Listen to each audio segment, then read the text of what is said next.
I became what I am today at the age of 12. I remember the precise moment, crouching behind a crumbling wall, peeking into a deserted alley. Looking back, I realize I've been peeking into that alley for the last 26 years. One day last summer, my friend, Rahim Khan, called from Pakistan. Standing in the kitchen, I knew it wasn't just Rahim Khan on the line.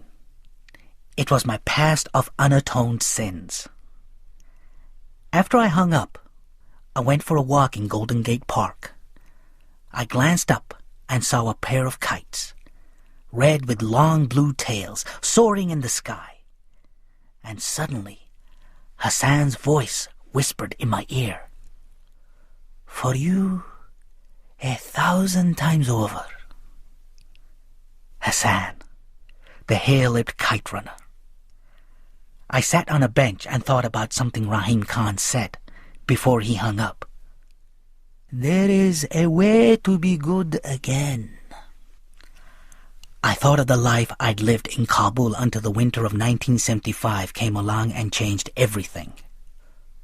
When we were children, Hassan and I used to climb the poplar trees in the drive of my father's house.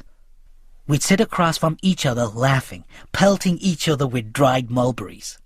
I can still see Hassan, sunlight flickering on his perfectly round face, a face like a Chinese doll chiseled from hardwood, his slanting eyes like bamboo leaves, the cleft lip just left of midline. Sometimes I talked him into firing walnuts with his slingshot at the neighbor's dog. Hassan never wanted to, but if asked, really asked, he wouldn't deny me. Hassan never denied me anything. And he was deadly with his slingshot. If his father caught us, he'd get mad, or as mad as someone as gentle as Ali could get. Hassan never told on me, never said that shooting the walnuts was my idea. The poplar trees lined the drive into my father's estate. Everyone agreed that Baba had built the most beautiful house in northern Kabul. Intricate mosaics covered the floor and gold-stitched tapestries lined the walls. Upstairs was Baba's study, where he and his friends reclined on black leather chairs after Ali had served dinner. Sometimes I'd ask if I could sit with them, but Baba would say, "This is grown-up time. Why don't you go and read one of those books of yours?" The living room downstairs had a cabinet full of pictures. An old grainy photo of my grandfather and King Nader Shah taken 2 years before his assassination. A picture of my parents' wedding night, and one of Baba and his business partner Rahim Khan. I'm the baby in Baba's arms, but it's Rahim Khan's little finger my hand is curled around. From the dining room, a large sliding glass door opened onto a semicircular terrace that overlooked the grounds. Baba and Ali had planted a vegetable garden along the eastern wall, tomatoes, mint, peppers, and a row of corn that never really took.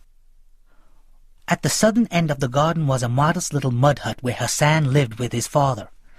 Hassan was born in the winter of 1964, just a year after my mother died giving birth to me. In the 18 years I lived in that house, I stepped into Hassan and Ali's quarters only a handful of times. When we were done playing for the day, I went to Baba's mansion, Hassan to the mud shack where he'd been born. While my mother died during childbirth, Hassan's ran off with a troupe of traveling dancers. I'm told no one was really surprised. People had raised their eyebrows when Ali married a beautiful woman 19 years younger than him. Polio had left Ali with a twisted leg. In the neighborhood, the older kids chased him and called him names like Babalu or Bogeyman. They shouted, "Hey, Babalu! You flat-nosed Hazara!" They called him flat-nosed because of his mongoloid features. School textbooks barely mention the Hazaras, but I found a chapter on their history in one of my mother's old books. I read that my people, the Pashtuns, had driven them from their lands, burned their homes and sold their women, The book said part of the reason was that the Pashtuns were Sunni Muslims while Hazaras were Shia. The book told me a lot of things my teachers hadn't mentioned. Ali never retaliated against his tormentors. He was immune. He'd found his joy in his smiling son. After Hassan's mother left, Baba hired the same wet nurse who'd fed me. Hassan and I fed from the same breast, took our first steps on the same lawn, and under the same roof, we spoke our first words. Mine was Baba. His was Amir. My name. Looking back, I think the foundation for what happened was already laid in those first words. Law has it, my father once wrestled a black bear in Balochistan with his bare hands. If the story had been about anyone else, it would have been dismissed as laugh, the Afghan tendency to exaggerate. But my father was a towering man with a thick beard and a wayward crop of curly brown hair. When I was 5, he decided to build an orphanage. Rahim Khan told me Baba drew the blueprints himself and personally funded the entire project. On the day the orphanage was opened, I was so proud he was my father. When people had told Baba that running a business wasn't in his blood, he proved them all wrong by becoming one of the richest merchants in Kabul. With me as the glaring exception, my father molded the world to his liking. I always felt that Baba hated me a little. And why not? I killed his beloved wife, hadn't I? The least I could have done was to have the decency to turn out a little more like him. But I hadn't. Not at all. One night, passing Baba's study, I overheard him talking to Rahim Khan. He's always buried in those books, or shuffling around the house like he's lost in some dream. And?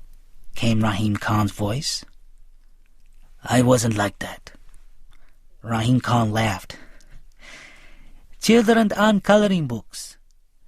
You don't get to fill them in with your favorite colors. It has nothing to do with that. Then what?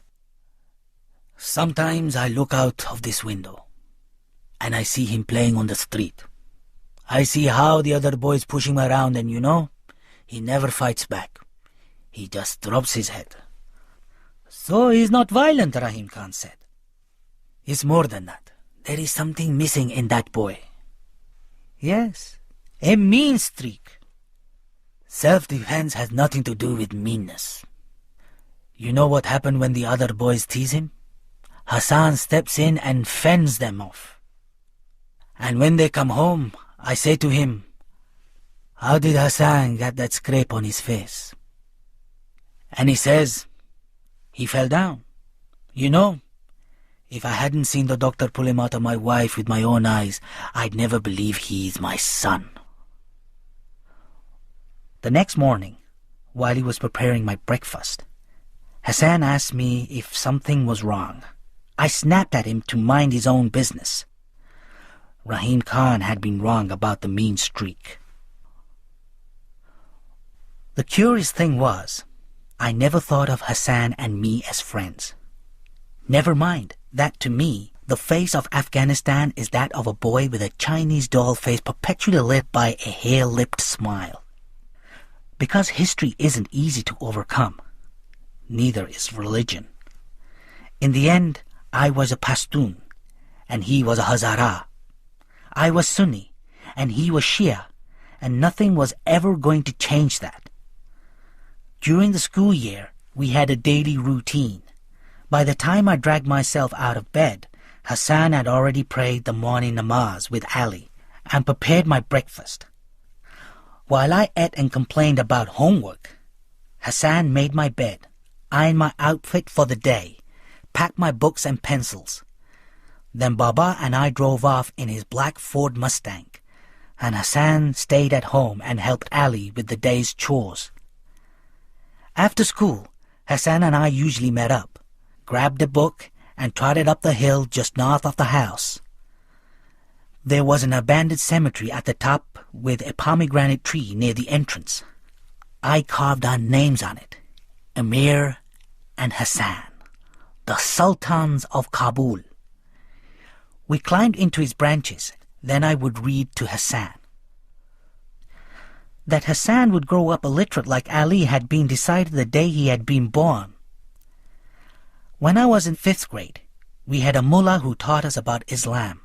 He explained the virtues of zakat and the duty of hajj, and told us the intricacies of performing the 5 daily namaz prayers. He told us one day that Islam considered drinking a terrible sin. In those days, drinking was fairly common in Kabul. No one gave you a public lashing for it. That evening when Baba was pouring himself a whiskey in his study, I told him what the mullah had said and asked him if the whiskey made him a sinner. He pulled me onto his knee. "I'll tell you what your father thinks about sin, Amir. But first understand this. You'll never learn anything of value from those bearded idiots. Piss on the beards of all those self-righteous monkeys. They do nothing but thumb their prayer beads and recite a book written in a tongue they don't even understand. God help us if Afghanistan falls into their hands." "But the mullah seems nice," I tittered. "So did Genghis Khan. But you ask about sin. No matter what the mullah teaches, there's only one sin, and that's theft. Every other sin is a variation of theft. Do you understand?" "No, Baba," I said, desperately wishing I did. Baba sighed. "When you kill a man, you steal a life. You steal his wife's right to a husband, rob his children of a father. When you tell a lie, you steal someone's right to the truth. When you cheat, you steal the right to fairness. Do you see? There's no act more wretched than stealing, Amir. If there's a God out there, then I hope he has more important things to attend to than my drinking scotch or eating pork." He eased me off his knee. As I watched him fill his glass, I wondered how much time would pass before we talked again the way we just had. That night, playing cards in the kitchen, Hassan and I heard a roar like thunder and the rat-a-tat of gunfire. The shooting and the explosions lasted less than an hour, but they frightened us badly. They were foreign sounds to us then. The generation of Afghan children, whose ears would know nothing but the sounds of bombs and guns, wasn't yet born. Huddled in the dining room waiting for the sun to rise, none of us had any notion that a way of life had ended. As it turned out, they hadn't shot much of anything that night in 1973. But Kabul awoke the next morning to find that the monarchy was a thing of the past.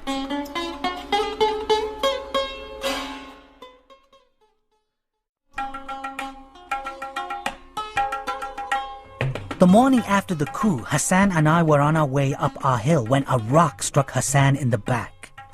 We whirled round and my heart dropped. Asif and 2 of his friends were approaching us. If you were a kid living in the Wazir Akbar Khan district of Kabul, you knew about Asif and his famous brass knuckles. And of all the neighborhood boys who taunted Hassan's father, Asif was the most relentless. "Hey you, flat-nosed babaloo, you slant-eyed donkey." Now he was walking towards us, hands on his hips, a ghastly grin on his lips. Not for the first time, it occurred to me that Asif might not be entirely sane. "Have you heard the news, boys? The king is gone. Long live the president. My father knows Dawood Khan. Did you know that, Amir? And I have a vision I'm going to share with our new president. Do you know what it is?" I shook my head as his eyes flickered towards Hassan. "Afghanistan is the land of the Pashtun. We are the true Afghan, not this flat nose here. His people pollute our homeland. He reached into the back pocket of his jeans. I'll ask the president to do what the king didn't have the Quat to do. To rid Afghanistan of all the dirty Hazaras. I saw with a sinking heart what he had fished out of his pocket. The metal knuckle sparkled in the sun. Just let us go, Asif, I said, hating the way my voice trembled. We're not bothering you. Ah, you're bothering me, Amir. In fact, you bother me more than this Hazara. If idiots like you and your father didn't take these people in, we'd be rid of them by now. You're a disgrace to Afghanistan. As I looked into Asif's crazy eyes, he raised his fist. Out of the corner of my eye, I saw a flurry of movement. Hassan bent down and stood up quickly. Asif's eyes widened with surprise. I turned to see Hassan pointing his slingshot directly at Asif's face. In the cup was a stone the size of a walnut. Asif gritted his teeth. Put it down, you motherless Hazara. Hassan's hand trembled. Please leave us alone, Aha. Asif smiled. Maybe you didn't notice. There are 3 of us, and 2 of you. Hassan shifted nervously. But I am the one holding the slingshot. If you make a move, they'll have to change your nickname from Asif the Air Eater to One-Eyed Asif. Asif searched Hassan's face intently. Whatever he found must have convinced him because he lowered his fist. You should know something about me, Hazara. I'm a very patient person. Someday I'll make you face me one-on-one. When he'd gone, I watched Hassan trying to tuck the slingshot in his waist. His mouth was curled into something that was supposed to be a reassuring smile. But it took his trembling hands 5 tries to tie the string of his trousers. Early the following winter, Hassan and I were playing in the yard when Ali called us in from the snow. It was Hassan's birthday. Baba never missed it. As we walked into his study, I looked for the gift-wrapped box, but there was just Baba and Ali and an Indian fellow who looked like a maths teacher. Baba smiled at Hassan. This is Dr. Kumar. He's a plastic surgeon from New Delhi. Hassan looked from Dr. Kumar to Baba to Ali. His hand touched his upper lip. It's an unusual present, I know, Baba said. I'm probably not what you had in mind, but this present will last you forever. I wished I too had some kind of scar that would beget Baba's sympathy. It wasn't fair. Hassan hadn't done anything to earn Baba's affections. The surgery went well. We were all a little shocked when they first removed the bandages, but we kept our smiles on, just as Dr. Kumar had instructed. Baba handed Hassan a mirror, and he took a long, thoughtful look into it. Then he whispered, Tashakur. Thank you. When his lips twisted, in spite of the swelling, I knew just what he was doing. He was smiling. Soon the wound healed, and there was just a pink jagged line running up from his lip. By the following winter, it was only a faint scar, which was ironic, because that was the winter that Hassan stopped smiling. Winter was every kid's favorite season in Kabul.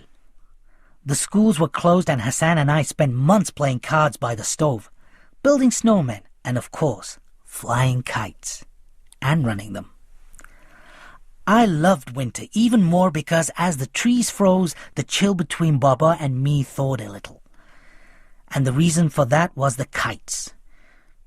Every district in Kabul held a kite-fighting tournament.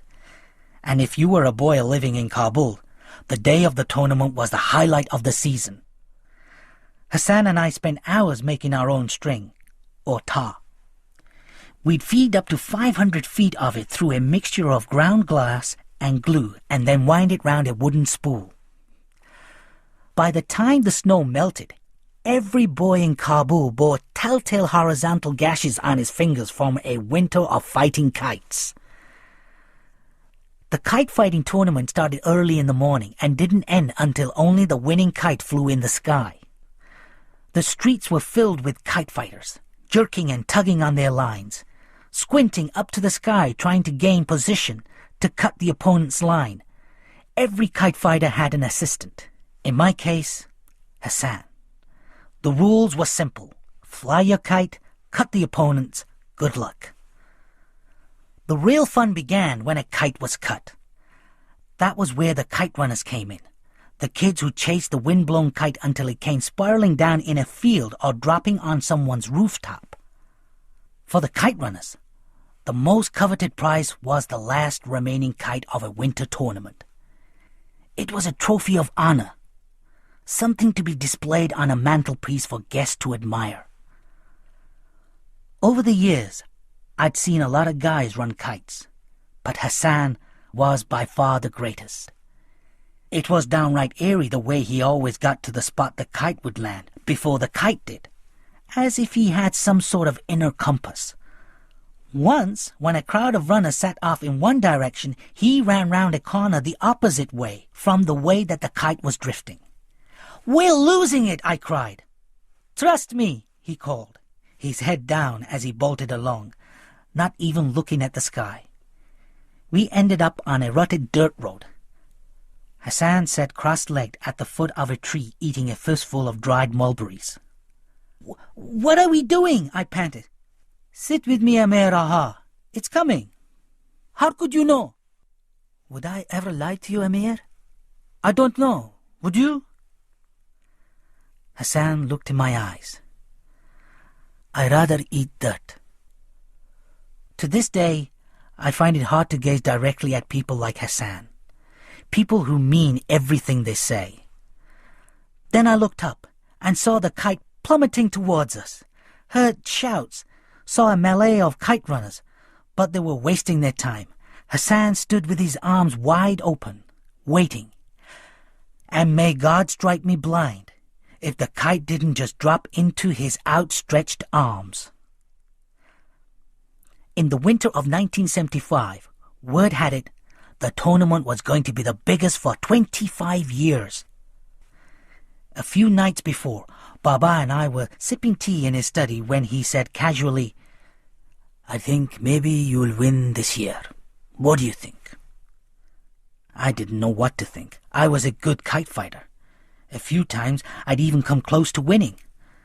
But coming close was nothing. Baba hadn't come close. He'd won. He was used to winning at everything he set his mind to.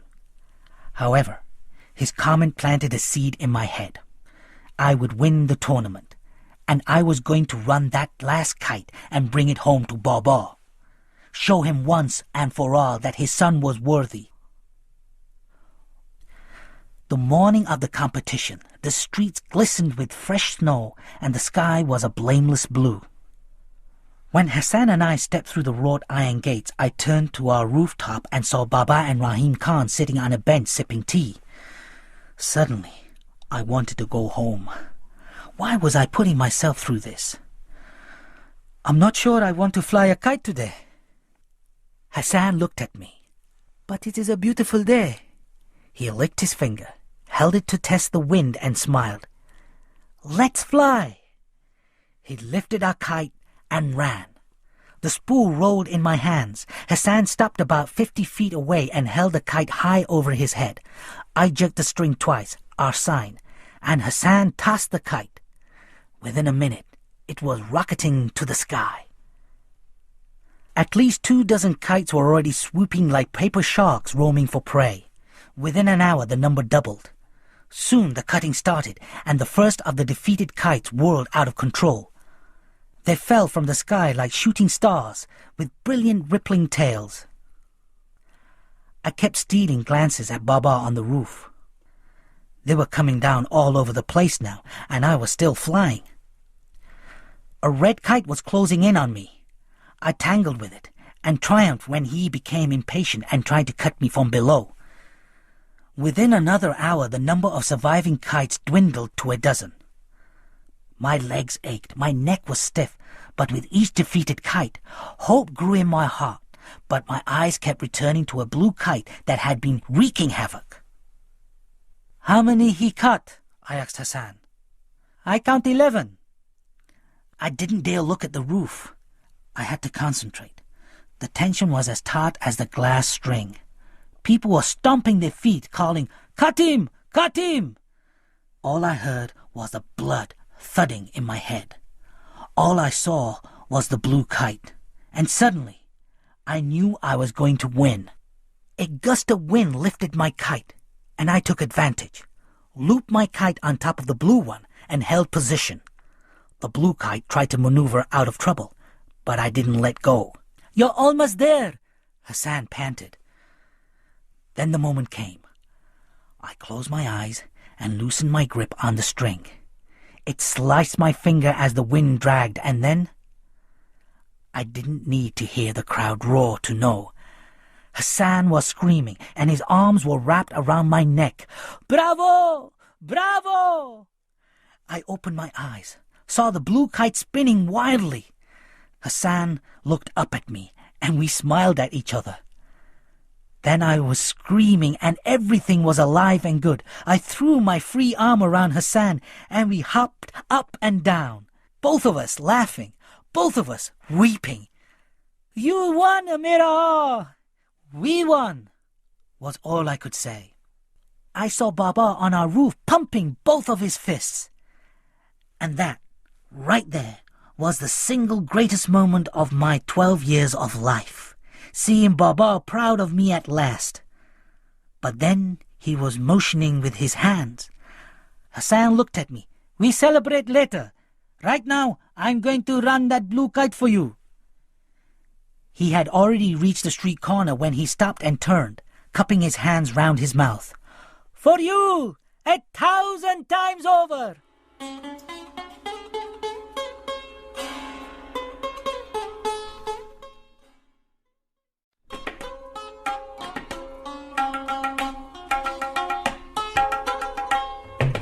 I picked my way through the dwindling crowd in the bazaar, but there was no sign of Hassan. I described him to an old merchant. He eyed me up and down. "What's a boy like you doing looking for Hazara?" I controlled my impatience. "He's our servant son." The man rested an arm on his mule's back and pointed south. "I think I saw him running that way. He had a blue kite in his hand." "For you, 1,000 times over," he'd promised. Good old Hassan. He'd run the last kite for me. "Of course, they probably caught him by now." "Who?" "The other boys who were chasing him." For the next few minutes, I poked my head behind every stall. I'd reached a secluded muddy road when I heard voices up ahead coming from one of the alleys. I crept closer and peeked round the corner. Hassan was standing defiantly at the end, fist curled, legs slightly apart. Behind him, on a pile of rubble, was the blue kite. My key to Baba's heart. Blocking Hassan's way were 3 boys, the same 3 that had threatened us the day Hassan had saved us with his slingshot.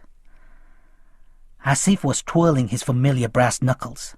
The other 2 shifted nervously on their feet. "Where's your slingshot, Hazara?" Asif sneered. I exhaled slowly, quietly. I felt paralyzed. I watched them close in on the boy I'd grown up with, the boy whose hair-lit face had been my first memory. "But today's your lucky day, Hazara," Asif said.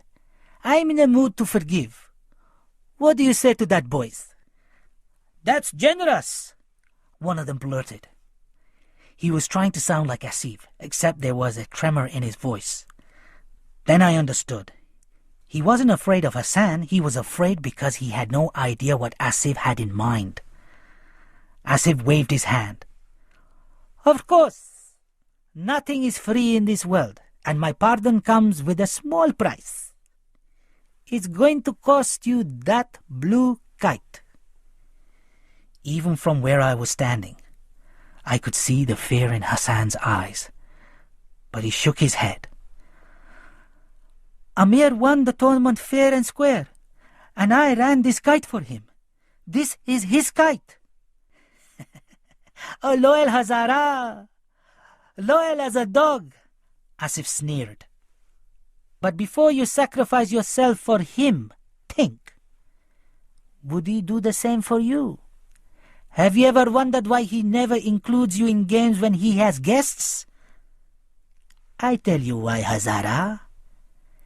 Because to him, you're nothing but an ugly pet. Something to play with when he is bored or kick when he is angry. Don't ever fool yourself you're something more.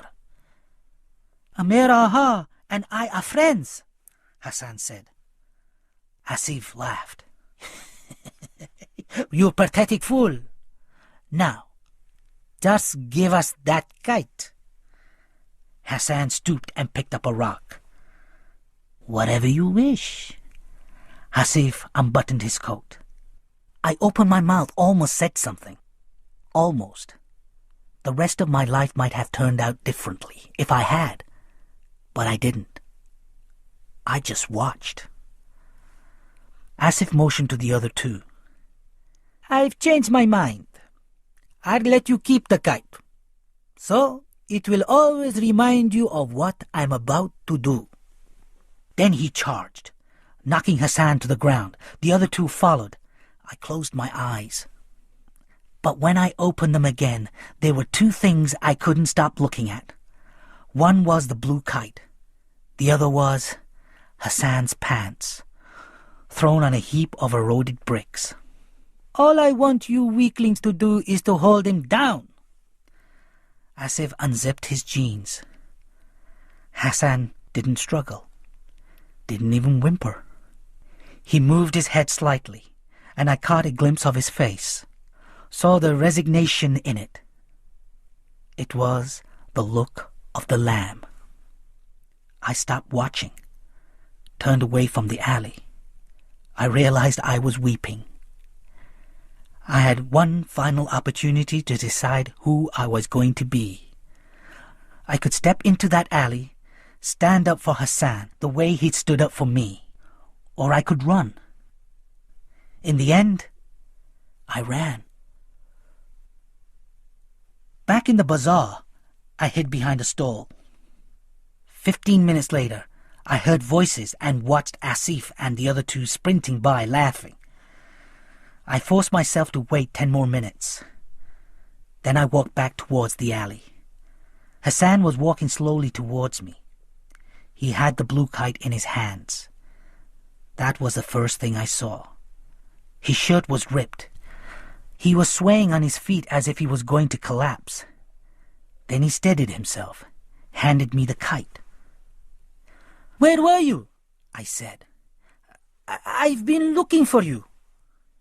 He dragged his sleeve across his face.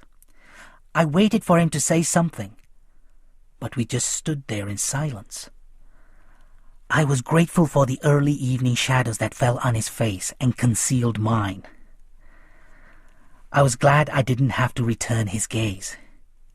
Did he know I knew? And if he knew, then what would I see if I did look in his eyes? Blame? Indignation? Or what I feared most, guileless devotion?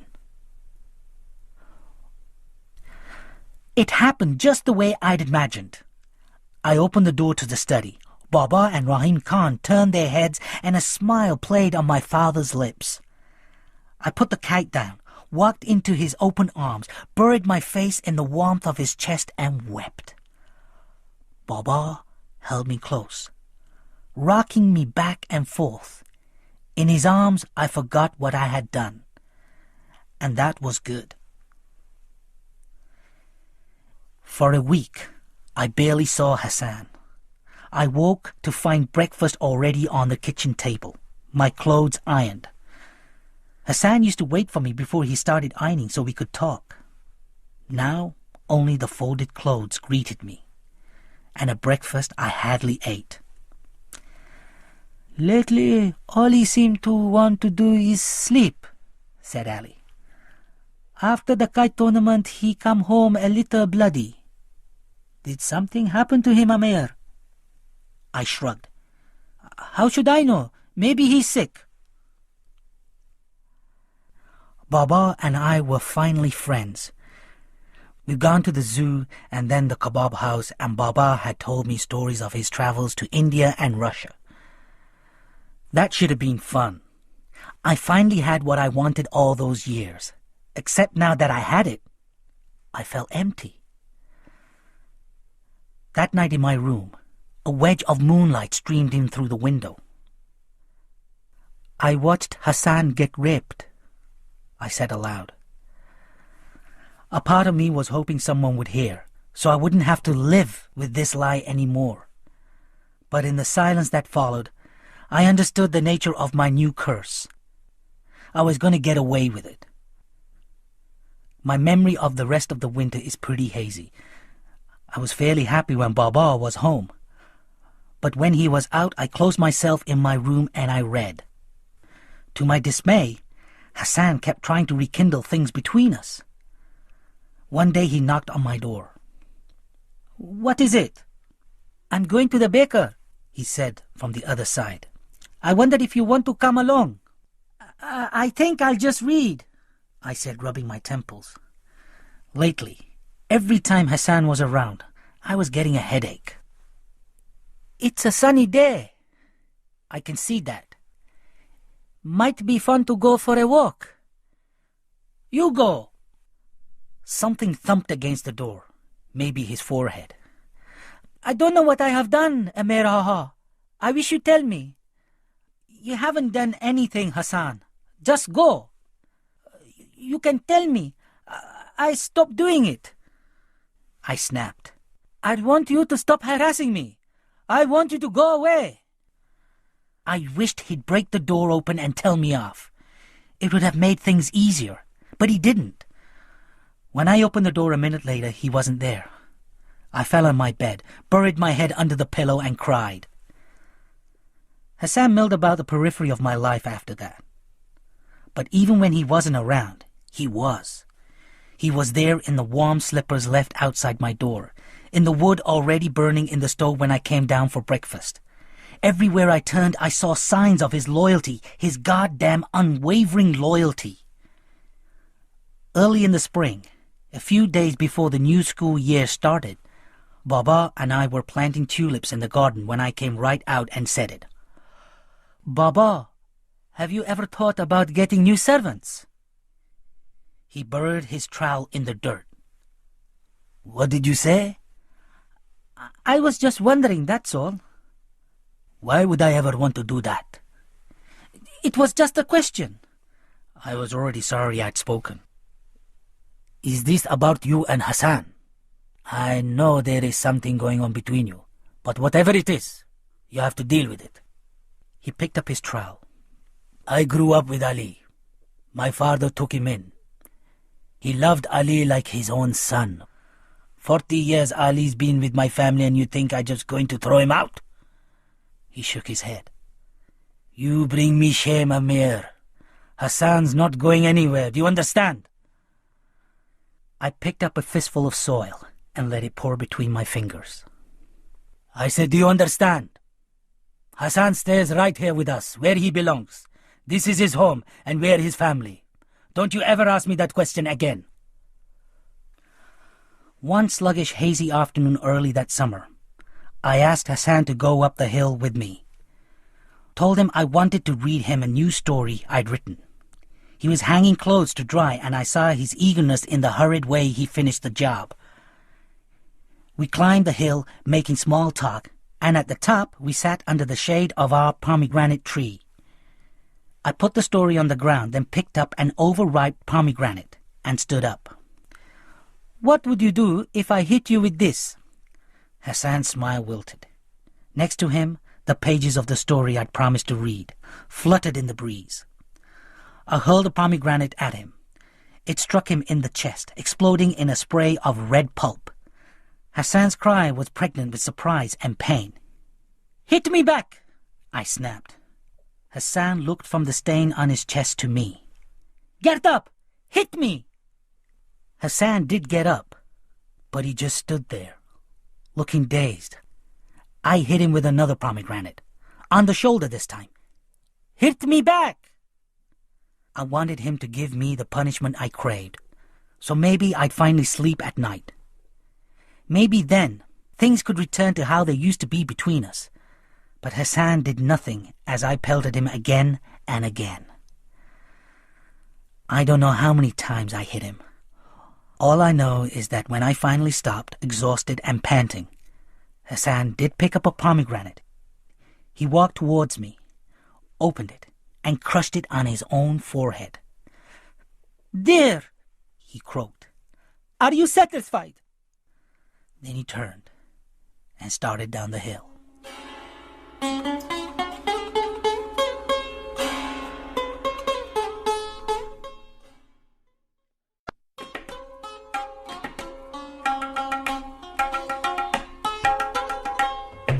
Baba threw an enormous party for my 13th birthday.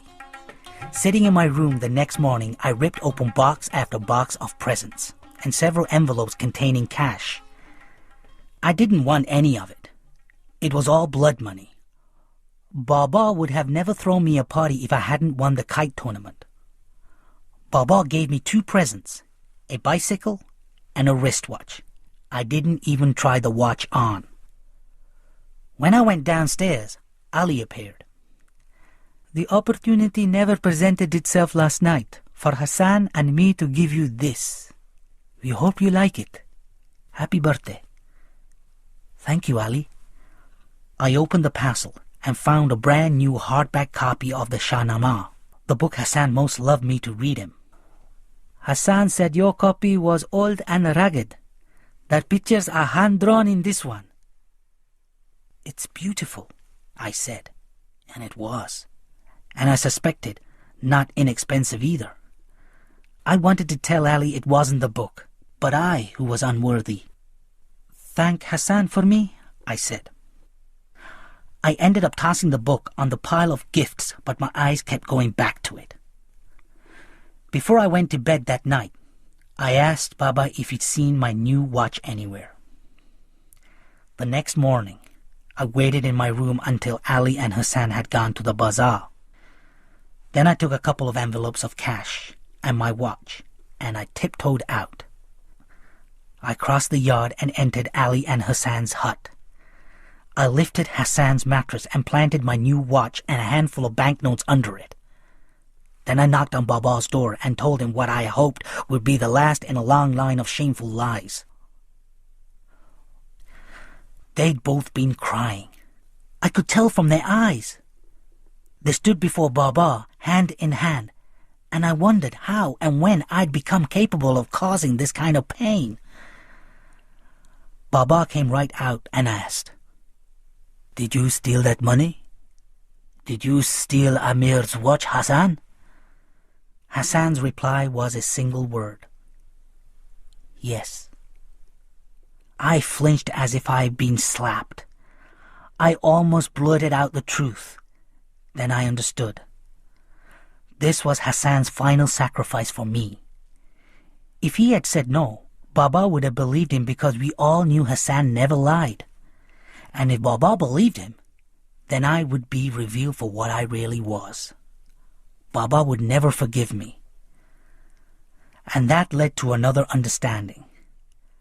Hassan knew I'd seen everything in that alley, that I'd stood there and done nothing. He knew I'd betrayed him, and yet he was rescuing me once again. I loved him in that moment, loved him more than I'd ever loved anyone. And I wanted to tell them all that I was a snake in the grass. I wasn't worthy of this sacrifice. And I would have told, except that a part of me was glad that this would all be over soon. Baba would dismiss them and life would move on. I wanted to start with a clean slate. I wanted to be able to breathe again. Except that Baba stunned me by saying, "I forgive you." Hadn't he set me on his lap and said that theft was the one unforgivable sin? How could he just forgive Hassan? And if Baba could forgive Hassan, then why couldn't he forgive me for not being the son he always wanted? "We're leaving, Aha Sahib," Ali said. "We can't live here anymore." As the color drained from Baba's face, Ali curled his arm round his son's shoulder. It was a protective gesture, and when he glanced my way, his cold look showed me who he was protecting Hassan from. I realized Hassan had told him everything. About Asif and his friends, about the kite, about me. Strangely, I was glad that someone knew me for who I really was. I was tired of pretending. "I don't care about the money or the watch," Baba said. "I don't understand why you're doing this. Haven't I always provided well for you?" "I'm sorry, Aha Sahib, but our bags are already packed." Then I saw Baba do something I'd never seen him do before. He cried. "Please." I'll never forget the pain in Baba's plea. Slithering beads of rain sluiced down my bedroom window as I watched Ali haul the lone suitcase carrying all of their belongings to Baba's car. I saw Baba slam the boot shut and walk to the driver's side. He leaned in and said something to Ali in the back. When he straightened, I saw in his slumping shoulders that the life I'd known was over. Baba slid in. The headlights came on and cut twin funnels of light in the rain. I watched Baba's car pull away, taking with it the person whose first spoken word had been my name. I stepped back, and all I saw was rain through window panes that looked like melting silver. There were about a dozen of us, sitting in the back of a tarpaulin-covered Russian truck, our suitcases between our legs. The driver was a people smuggler. It was a pretty lucrative business driving people out of Shirawi-occupied Kabul. He was taking us to Jalalabad, where his brother was waiting with another group of refugees to drive us across the Khyber Pass to Pakistan. I thought of the way we'd left the house, as if we were just going out for a walk. Dishes smeared with kofte, piled in the kitchen sink, Baba's suit still hanging in the wardrobes. A few items of clothing were missing from the cupboards, as was the leather-bound notebook Rahim Khan had given me to write my stories in. We hadn't told Jaluddin, our 7th servant in 5 years. You couldn't trust anyone in Kabul anymore. We rolled into Jalalabad about an hour before sunrise. Then the driver informed us that for the next leg of the journey, we'd be hidden inside a fuel tank. Panic. You open your mouth so wide, your jaws creak. You order your lungs to draw air, now! The air was so thick, it was almost solid. I wanted to break it into pieces and cram it down my throat. And the stench of the gasoline!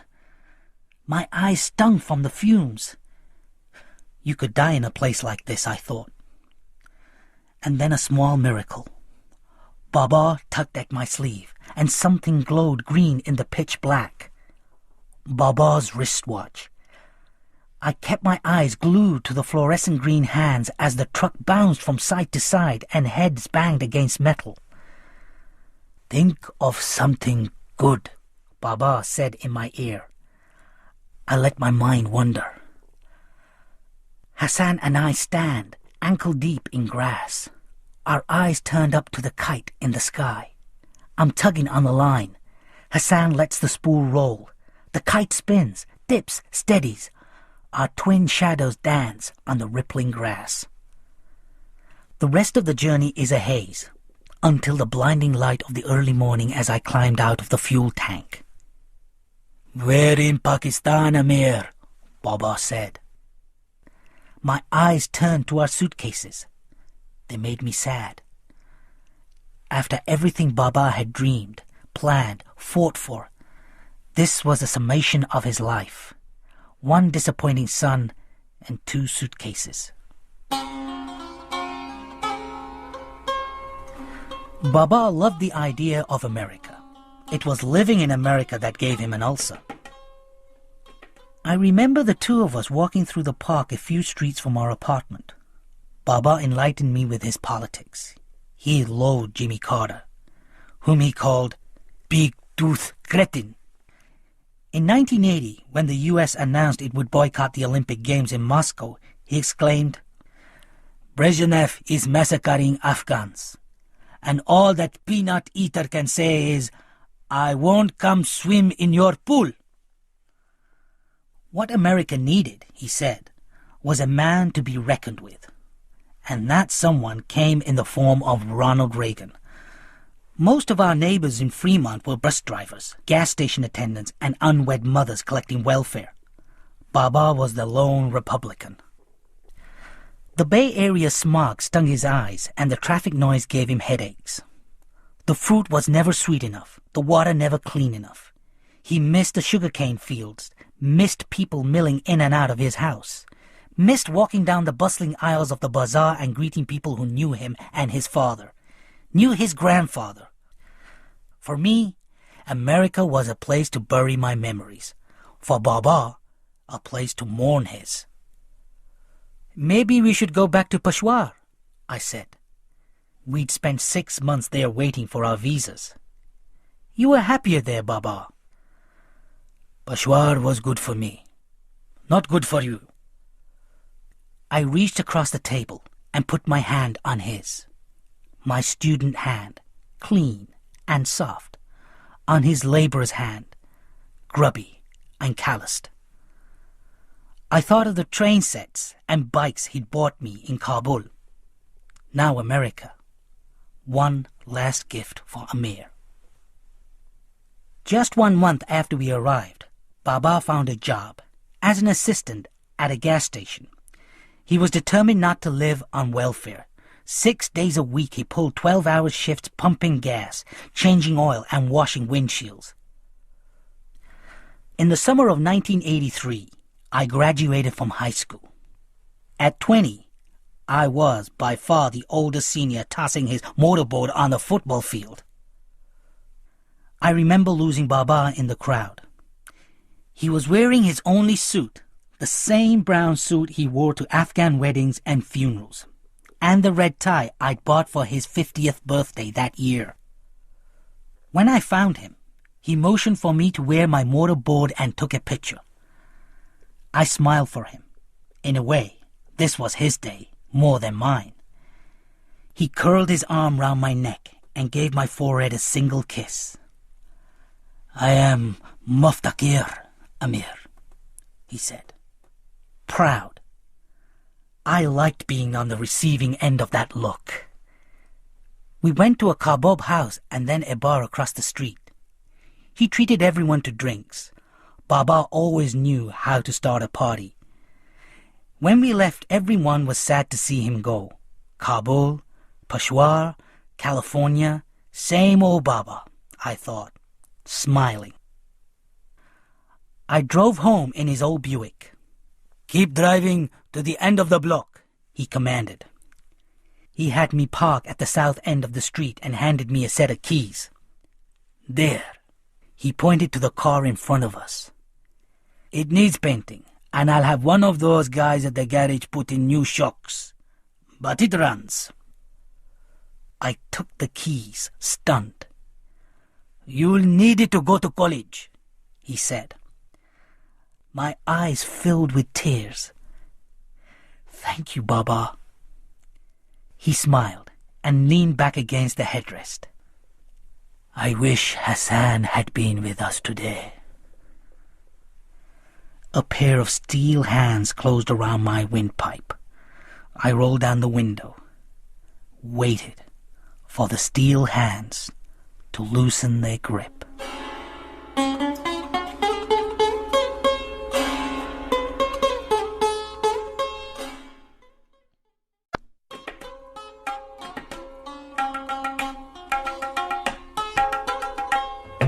The summer I turned 21, Baba sold his car and bought a dilapidated Volkswagen bus. On Saturday, he'd wake me at dawn. We'd scan the classifieds in the local paper and circle the garage sales. We bought knickknacks that people no longer wanted, Then early Sunday morning, we drove to San Jose flea market and sold the junk for a small profit.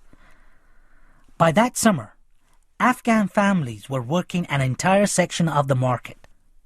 There was an unspoken code of behavior. You greeted the guy across the aisle. You invited him for a bite of potato bologna and you chatted. Tea, politics, and scandal, the ingredients of an Afghan Sunday at the flea market. Baba sauntered down the aisle greeting people he knew from Kabul. One Sunday morning, he came back to our store with a distinguished-looking man he introduced as General Tahiri. Why did that name sound familiar? The general put his hand on Baba's shoulder. Your father and I hunted pheasants together one summer in Jalalabad. If I recall correctly, your father's eye proved as keen in the hunt as it had in business. Baba kicked a wooden tennis racket on our tarpaulin spread. Some business. The general patted his shoulder. Life goes on. Badarjan, you forgot your tea. A young woman's voice. She was standing behind us. A slim, hip beauty with velvety coal-black hair. An open thermos in her hand. The general took the tea. You're so kind, my dear. Before she turned to go, I saw a brown sickle-shaped birthmark on the smooth skin, just above her left jawline. She walked to a dull grey van 2 aisles away.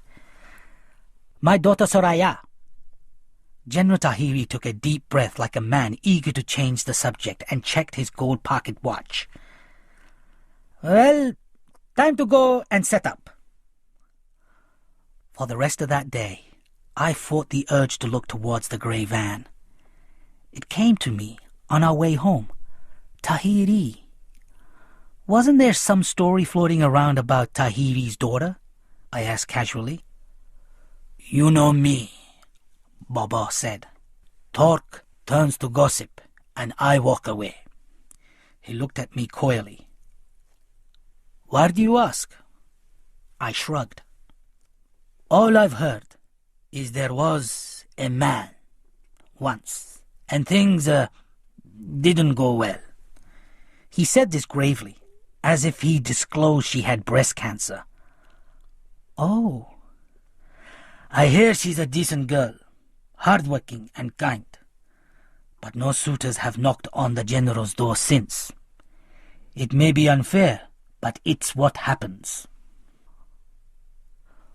Laying awake in bed that night, I thought of Soraya Tahiri's sickle-shaped birthmark and the way her luminous eyes had fleetingly held mine. On Sunday, I invented an excuse to stroll past the Tahiri stand, which Baba acknowledged with a playful smirk. Sometimes Soraya sat alone, the general off to some other road to socialize. I promised myself I'd talk to her before the summer was over.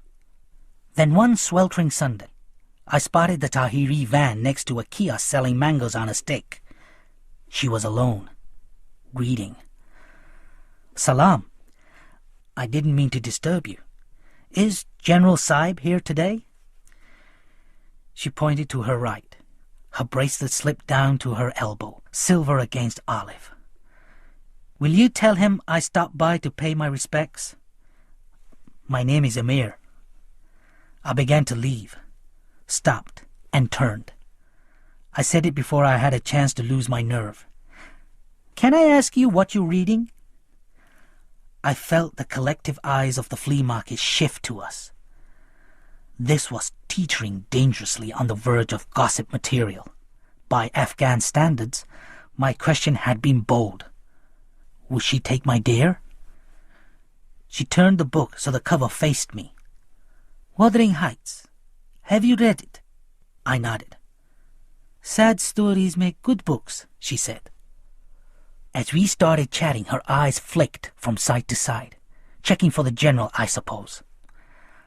I was about to take my leave when her mother came up the aisle with a bag of fruit. When she saw us, her eyes bounced from Soraya to me and back.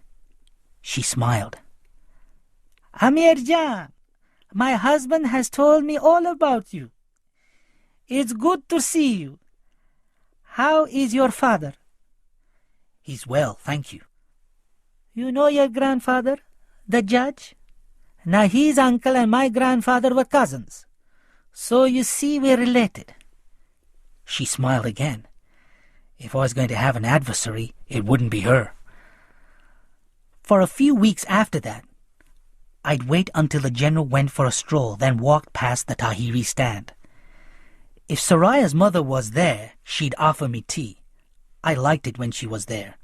Soraya was more relaxed, more talkative, as if her mother's presence legitimized whatever was happening between us.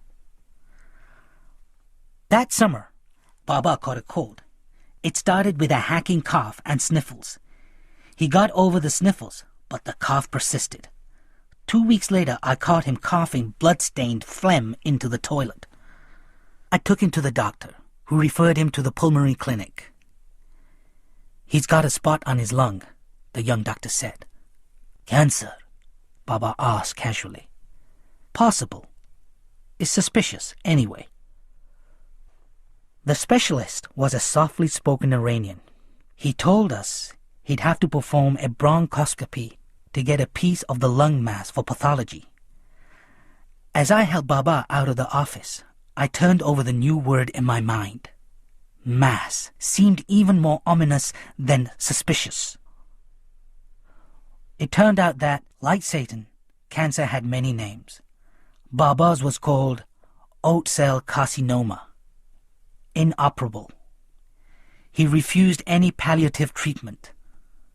When we got home, I said, I wish you'd give the chemotherapy a chance. I've made my decision, he growled. And one more thing. No one finds out about this. You hear me? I don't want anybody's sympathy. For a while, even cancer couldn't keep Baba from the flea market. Then one cool Sunday, he was selling a lampshade, whilst I was rummaging in the van for a blanket to cover his legs, when his customer yelled, Hey man, this guy needs help. I turned round, and I found Baba on the ground, his arms and legs jerking. A crowd gathered. I heard the word seizure, a voice calling 911. At the hospital, the doctor took me out of the room. The cancer's metastasized. He'll have to take steroids to reduce the swelling in his brain. And I'd recommend palliative radiation. Do you know what that means? I did. I'd become conversant in cancer talk. I spent the night sitting on a chair next to Baba's bed. The next morning, the waiting room was jammed with Afghans. They filed in and paid Baba their respects in hushed tones. Mid-morning, General Tahiri and his wife came. Soraya followed. We glanced at each other, looked away at the same time. The general took Baba's hand. How are you, my friend? Baba motioned to the IV hanging from his arm, smiled thinly. The general smiled back. Do you need anything? Anything at all? Ask me, like you'd ask a brother. As Baba shook his head, I remembered something he'd once said about Pashtuns. We may be hard-headed, and I know we're far too proud, but in the hour of need, believe me, there is no one you'd rather have at your side. The general turned to me. How are you, Amir Jan? The kindness in his eyes caused a lump in my throat. I bolted from the room, and my eyes filled with tears. Soraya followed. I'm so sorry, Amir. We all knew something was wrong, but we had no idea it was this. I blotted my eyes with my sleeve. He didn't want anyone to know. She put a hand on mine. Our first touch. They discharged Baba 2 days later. That night he lay on the couch under a wool blanket. I brought him hot tea and roasted almonds, wrapped my arms around his back, and pulled him up much too easily. Can I do anything else for you, Baba? Nah, thank you. I sat beside him.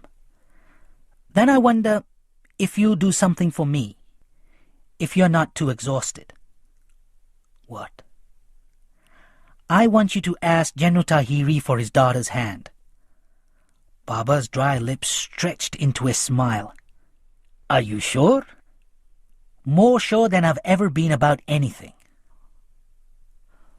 The next morning I stopped outside the Tahiri's flat.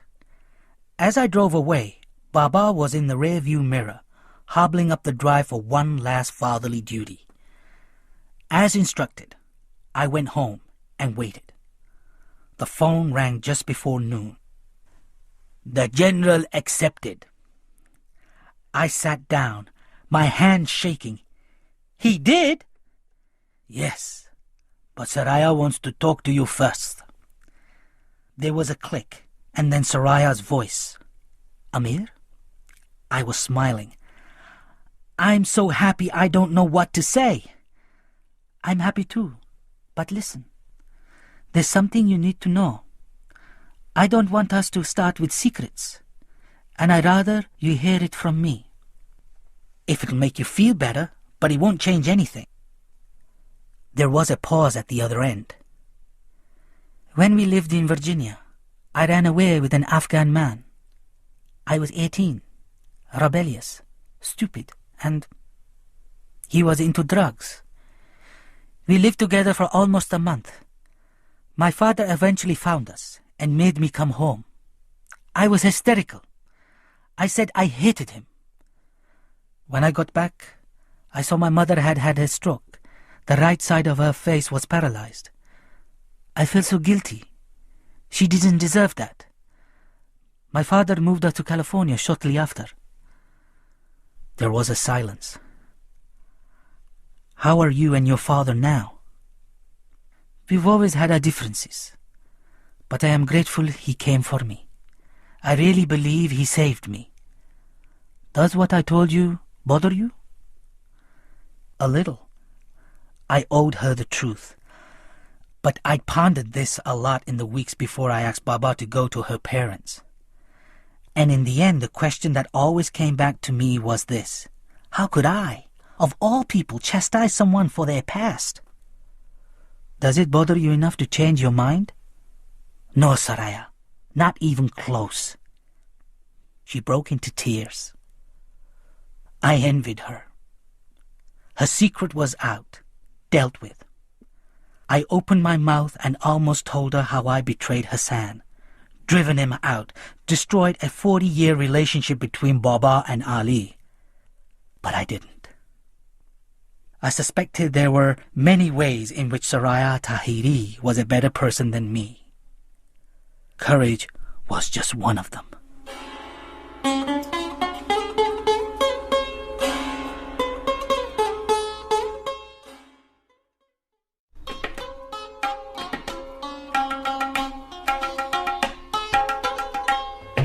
Saraya and I had been married for 15 years when the call came from Pakistan.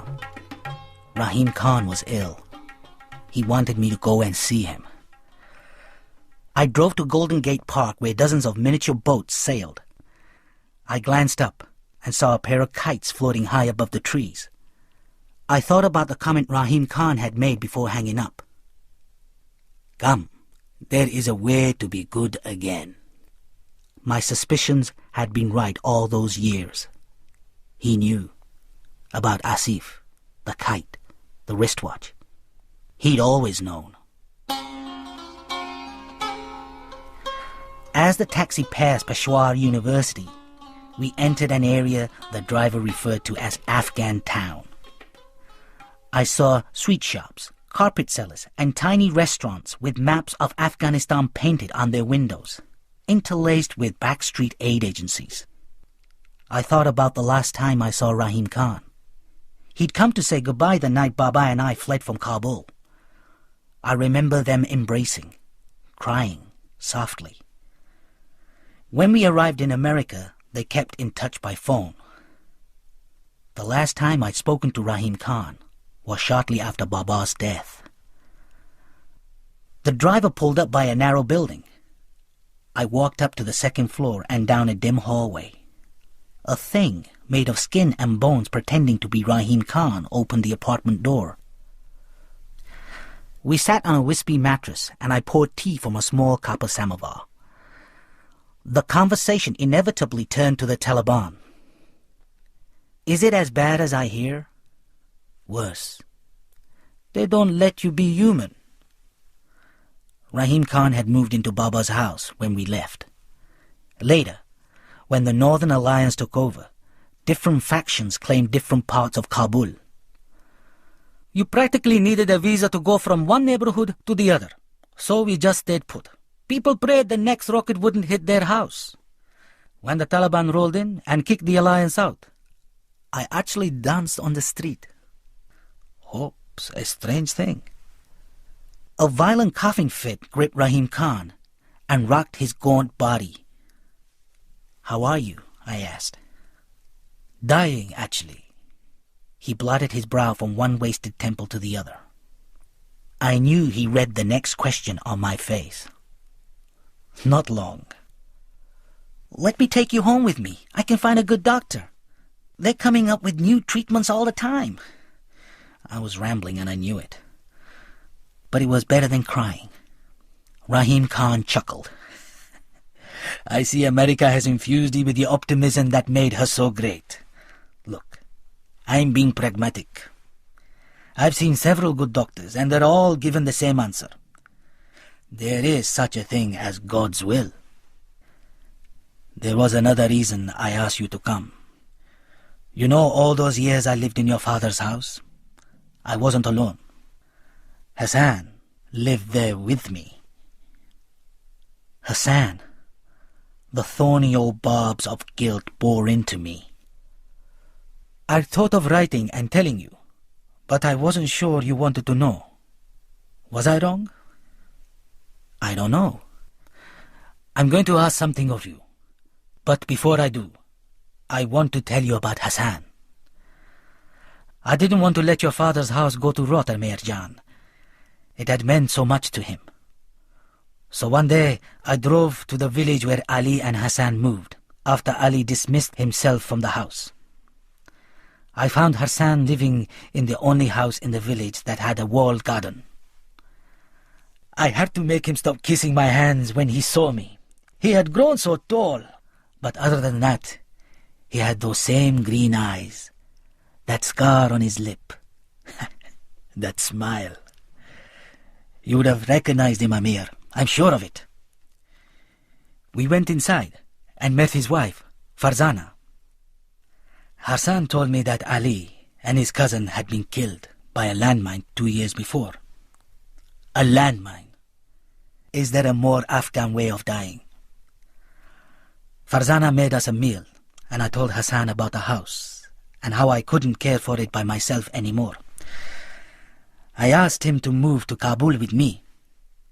At first, he wanted to stay. He and Farzana had made a life for themselves in the village. He asked about you, and I told him you were in America. He wanted to know, had you married? Did you have children? Did you still fly kites? Were you happy? He learned to write, and he asked if he wrote you a letter, would I pass it on to you? He wept like a child when he heard about your father. He and Farzana insisted that I spend the night there. All night I could hear them whispering and Hassan sobbing. And in the morning he told me that he's decided to move to Kabul with me. When I asked if he was sure, he said, Ohosab was like my second father. When we got back to Kabul, Hassan refused to move into the house. He said it was a matter of respect. He and Farzana moved into the hut in the backyard. I pleaded with them to use the guest bedroom, but he wouldn't. They did all the cooking, all the cleaning. Hassan tended the flowers in the garden, painted the walls. It was as if he was preparing the house for someone's return. In the winter of 1990, they had a son, and they called him Sorab, after Hassan's favorite hero from the Shahnameh. Do you remember you used to read it to him? He was a beautiful little boy, with the same sweet temperament as his father. Hassan taught Sorab how to shoot the slingshot, and by the time he was 8, he was deadly with the thing. He also taught him to read and write. His son wasn't going to grow up illiterate like he had. I grew very attached to that little boy. He reminded me of you. You remember I told you how you all celebrated when the Taliban rolled in? Well, that night when I got home, I found Hassan in the kitchen listening to the radio. God help the Hazaras now, Rahim Khan, he said.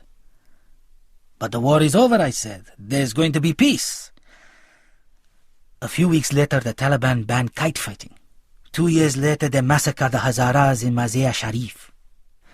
Rahim Khan fished an envelope from his jacket and handed it to me. Inside was a photograph and a folded letter. A tall man wearing a white turban stood with a little boy in front of a set of wrought iron gates. He exuded a sense of self-assuredness. His arms comfortably crossed on his chest. His smiling face tilted towards the sun. Rahim Khan was right. I'd have known him anywhere. The little boy stood barefoot, his head resting against his father's hip. He too was grinning. I unfolded the letter.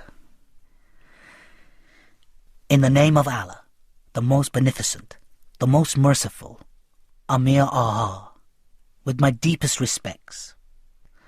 Farzana Jan, Sohrab, and I pray that this letter finds you in good health. I have told much about you to Farzana and Sohrab, about us growing up together. They laugh at the stories of the mischief we used to cause. Alas, the Afghanistan of our youth is long dead. In Kabul, fear is everywhere, and you cannot escape the killing. I wish you could see Sohrab. He's a good boy. The two of us often walk up to the cemetery on the hill. We sit under the shade of our pomegranate tree, and I read him the Shahnameh. I have been dreaming a lot lately, Amir. I dream that my son will grow up to be a free person, and that flowers will bloom in the streets of Kabul again, and kites will fly in the sky. And I dream that someday you will return to the land of our childhood. If you do, you'll find a faithful friend waiting for you. May Allah be with you always. Hassan. Rahim Khan said, that letter was written 6 months ago, before I came to Peshawar. A month after I arrived, I got a call. Soon after I'd left Kabul, a rumor spread that a Hazara family was living alone in the big house. A pair of Talib officials came to investigate and interrogate Hassan. When he explained he was looking after the house for me, they accused him of lying and ordered him out. Hassan protested. So they took him out on the street. They made him kneel. They shot him in the back of the head. When Farzana screamed, they shot her too. What did they do with Sohrab? I asked. I heard he's in an orphanage. Rahim Khan paused. I already knew what he was going to say. I want you to bring Sohrab here. I know an American couple, Thomas and Betty Codwell. They run a small charity to help house and feed Afghan children who'd lost their parents. They're good people. They've already told me Sohrab would be welcome. Rahim Khan, I can't go to Kabul. It's too dangerous. I have a wife in America, a home. Sohrab is a gifted little boy. We can give him a new life here, new hope. Why me? I think we both know why it has to be you, don't we? I dropped my eyes. Rahim Khan leant back against the wall. There is something else you should know. Before Ali married Hassan's mother, he was married to a Hazara woman who left him childless after 3 years. Ali was sterile. He had Hassan. No, he didn't. Then who? I think you know who. I felt like a man sliding down a steep cliff. Did Hassan know? Rahim Khan shook his head. You bastards! How could you hide this from me? Suddenly it all made sense. The signs had been there all along. Baba hiring Dr. Kamar to fix Hassan's hair lip, never missing Hassan's birthday, and the day I'd asked if he'd consider getting new servants. "Hassan stays right here with us," he'd said. "This is his home, and we're his family." Then I saw Baba on the day of my graduation. I wish Hassan had been with us today. How could he have lied to me all those years? To Hassan? When I was little, hadn't he sat me on his lap and said, "There is only one sin, and that's theft. When you tell a lie, you steal someone's right to the truth." And now, 15 years after I'd buried him, I was learning that Baba had been a thief of the worst kind, because the things he'd stolen had been sacred. From me, the right to know I had a brother. From Hassan, his identity. And from Ali, his honor. Then it occurred to me that Baba and I were more alike than I'd realized. We'd both betrayed the people who would have given their lives for us. And with that came the realization that Rahim Khan had summoned me here to atone not just for my sins, but for Baba's too. "There is a way to be good again," he said. "A way to end the cycle." With a little boy, an orphan, Hassan's son, somewhere in Kabul.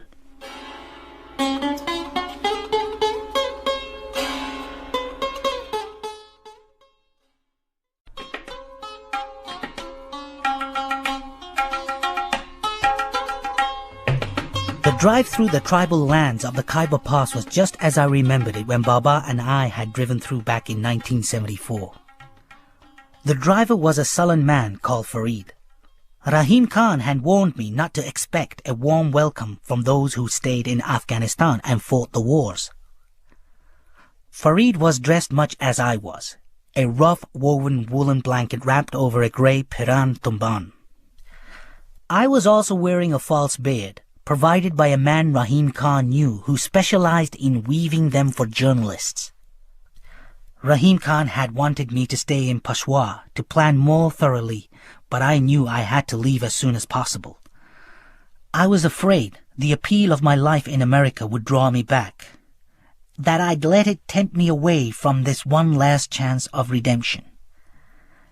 As for Soraya, telling her I was going back to Afghanistan just wasn't an option. We'd crossed the border, and the signs of poverty were everywhere. "I feel like a tourist in my own country," I said. "You still think of this place as your country?" scoffed Farid. "After 20 years of living in America?" "I think a part of me always will. I grew up here." He snorted. "Let me imagine, Aha Saab.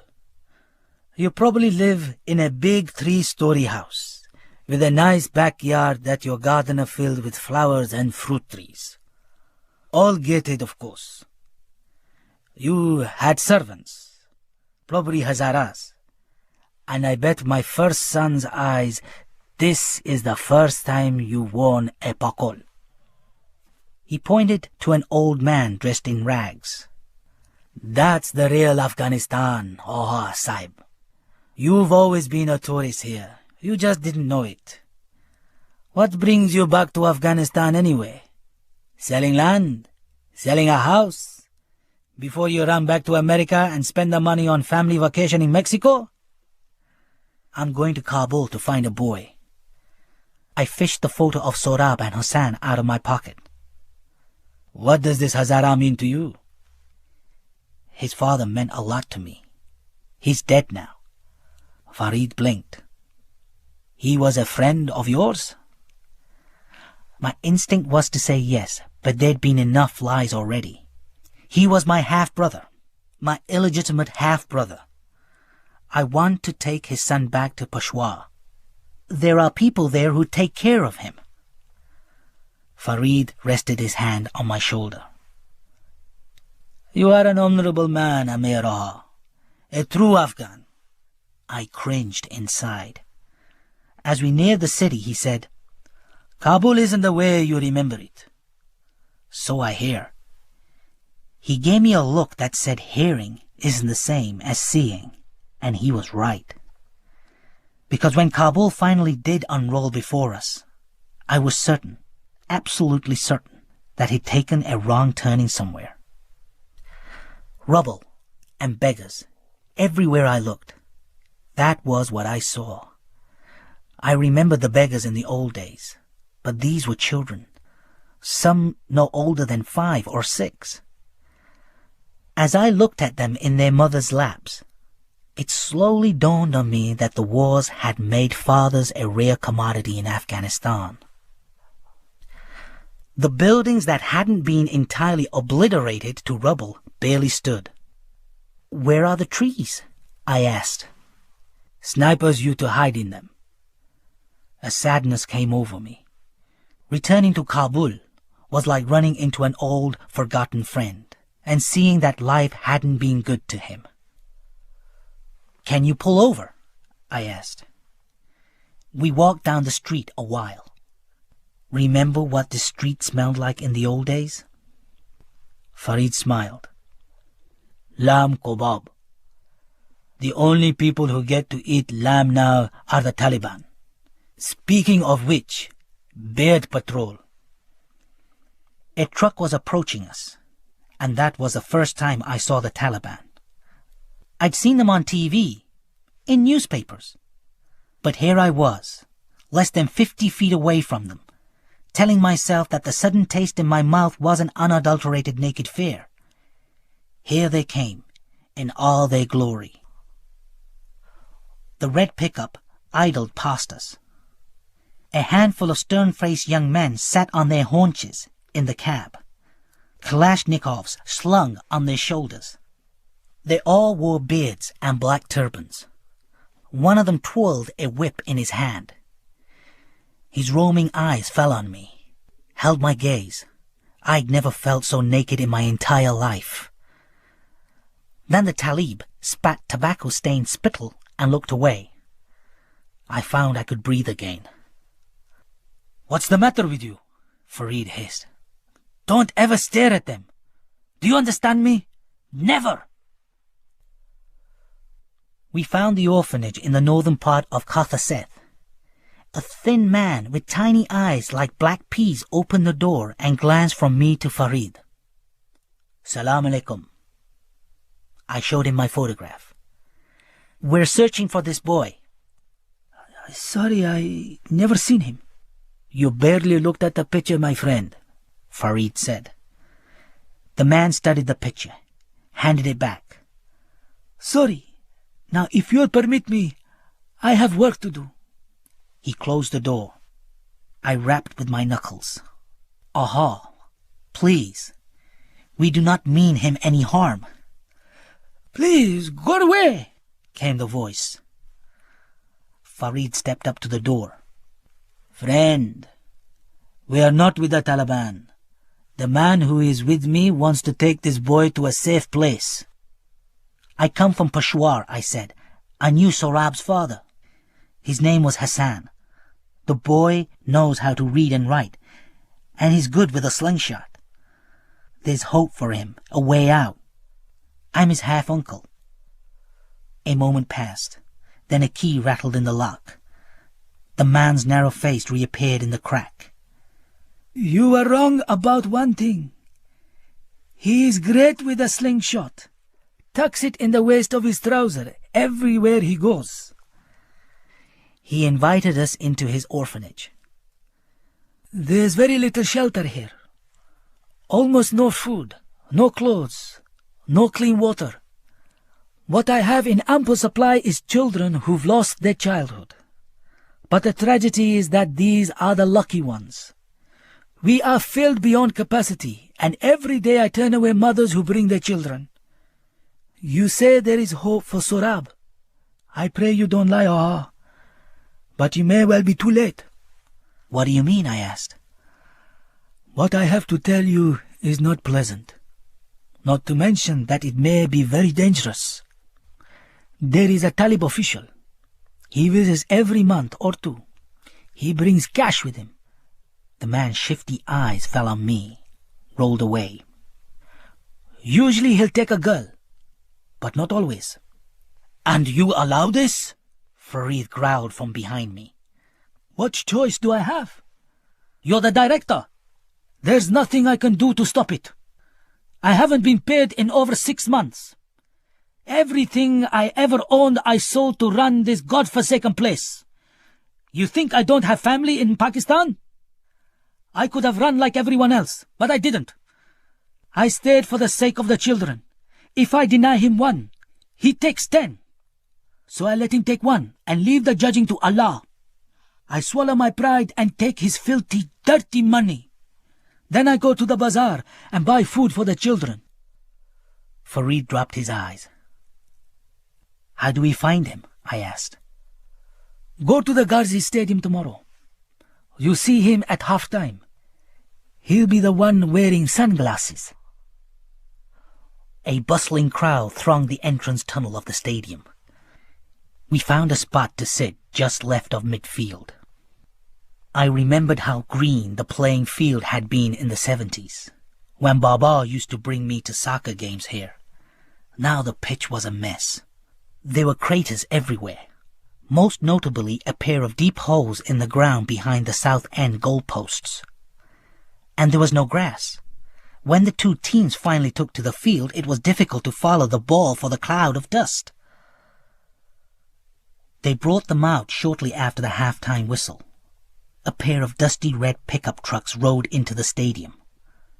The crowd rose to its feet. A woman in a green burqa sat in the cab of one truck, a blindfolded man in the other. Next to me, Farid mumbled a prayer under his breath. A third truck met them at the end of the field. It was loaded with something in the back. I suddenly understood the purpose of those 2 holes behind the goalposts. Do you want to stay? Farid asked. I'd never in my life wanted to be away from a place so badly. We have to stay. When they'd forced the couple into the chest-deep holes, a chubby white-bearded cleric recited a prayer from the Quran into a microphone. I remembered something Baba had said to me years earlier. Piss on the beards of all those self-righteous monkeys. They do nothing but thumb their rosaries and recite a book written in a tongue they do not even understand. God help us all if Afghanistan ever falls into their hands. When the prayer was done, the cleric cleared his throat. Brothers and sisters, we are here today to carry out Sharia.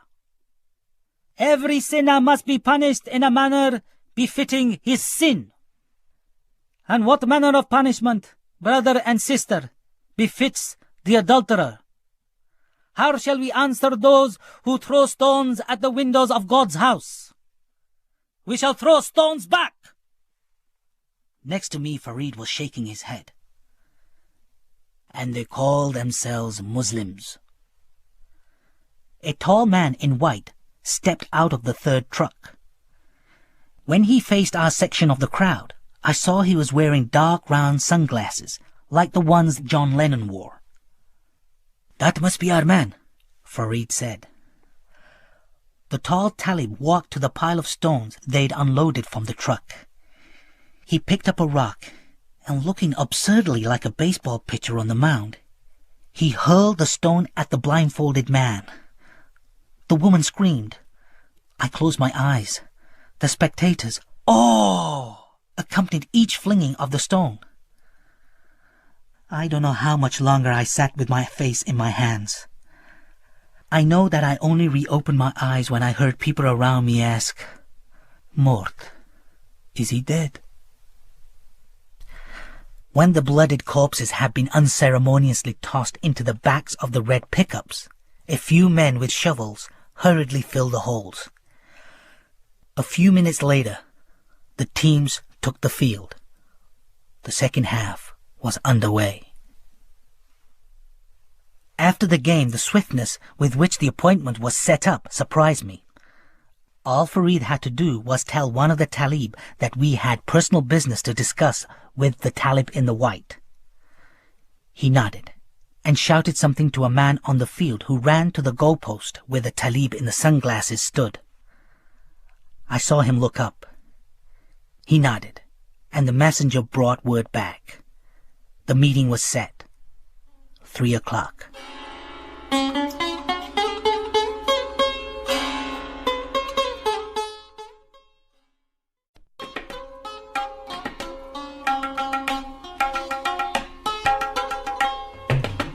Fareed parked the Land Cruiser in the driveway of a big house. "I guess I wait here for you." "Don't worry, I'll be back," I said, not at all sure that I would be. Armed men frisked me and then led me upstairs to a room with twin green sofas and a big screen TV. The older of the men motioned to the sofa with the barrel of his weapon. Then they left. I knew what I'd managed to get myself into was insanity. I was in a holding cell waiting for a man I'd already seen murder 2 people that day. The door opened, and the armed man returned with a tall talib in white, still wearing his dark John Lennon glasses. He took a seat across from me, and for a long time just sat, watching me, one hand drumming the upholstery. I saw a splotch of dry blood on his left sleeve. Periodically, his free hand floated up, and his thick fingers battered at something in the air. As his sleeve retracted, I saw marks on his forearm. I'd seen those tracks on homeless people in grimy alleys in San Francisco. Finally, he said, "You can do away with that now, you know." He motioned to one of his men, and suddenly my cheeks were stinging as the guard tossed my false beard up and down in his hand. The talib smiled. "One of the better ones I have seen. So, inshallah, you enjoyed the show today? Public justice is the greatest kind of show. Drama, suspense, and the best of all, education, en masse. You should have been with me in Mazar-e-Sharif." "Sorry?" I said. Door to door we went, calling for the men and the boys. We'd shoot them right there in front of their families. Let them see. Let them remember where they belong. You don't know the meaning of the word liberating until you've done that. Let the bullets fly, free of guilt and remorse, knowing you are doing God's work. It's breathtaking. I felt sick. "I'm looking for a boy." "Isn't everyone?" "I understand he's here with you. His name is Sorab." "Answer me something. Why aren't you here with your Muslim brothers, serving your country? There are those who believe that abandoning your homeland when it needs you most is treason. I could have you shot. Does that frighten you?" "I'm only here for the boy." "Does that frighten you?" "Yes." He leaned back on the sofa. I thought about Soraya. It calmed me. I remembered our wedding day, the 2 of us dancing to an old Afghan song, everyone clapping. The talib was saying something. "Would you like to see my boy?" "Yes." The guard left the room. I heard him say something in Pashto. Then footfalls, and the jingle of bells with each step. The door opened, and the guard walked in carrying Asteria on his shoulder. Behind him, a boy dressed in a loose, sapphire blue Pirhan Tamban. He had his father's round face, the face of my childhood. His head was shaved, his eyes darkened with mascara, and his cheeks glowed with an unnatural red. His eyes fell on me. Then he looked down at his naked feet. One of the guards pressed a button, and Pashto music filled the room. The men began to clap. Sorab raised his arms and stood on his tiptoes. He spun gracefully, dipped to his knees, straightened, and spun again. His little hands swiveled at the wrist, his fingers snapped, and his head swung side to side like a pendulum. When the music stopped, the Talib called, "Bia, Bia, my boy." Sorab went to him, head down, stood between his thighs. The Talib wrapped his arms round the boy, slid his hand down the child's back. One of the guards elbowed the other and sniggered. The Talib told them to leave us alone. Sorab kept stealing furtive glances at me. "I've been wondering," the Talib said, "whatever happened to old Babalu anyway?" The question hit me like a hammer. The childhood taunt I'd heard thrown so often at Hassan's father. My legs went cold. The Talib laughed. "What did you think? That you'd put on a fake beard and I wouldn't recognize you? I never forget a face. Not ever." He took off his sunglasses and locked his bloodshot blue eyes on mine. "Asif, Amirjan, but what are you doing here?" I asked foolishly. Asif arched an eyebrow. "Me? I'm in my element." "What? Stoning adulterers, raping children, massacring Hazaras, all in the name of Islam?" The words spilled suddenly and unexpectedly. A look of surprise crossed Asif's face. "I see this may turn out to be enjoyable after all." "All I want is the boy," I said. "Very well. Take him." He shoved Sorab towards me. I took the small, calloused hand. His fingers laced themselves with mine. Then Asif said, "Of course, you'll have to earn him. We have some unfinished business, you and I, remember?" My entire adult life, whenever I pictured Hassan, it was with his slingshot pointed at Asif's face. Hassan saying they'd have to start calling him One-Eyed Asif. I remembered how Asif had backed down, how he'd promised to get us. He had kept that promise with Hassan. Now it was my turn. Asif called the guards. "In a moment I'm going to close the door, and he and I are going to finish an old bit of business. When it's done, only one of us will walk out of this room alive. If it's him, he's earned his freedom, and you let him pass."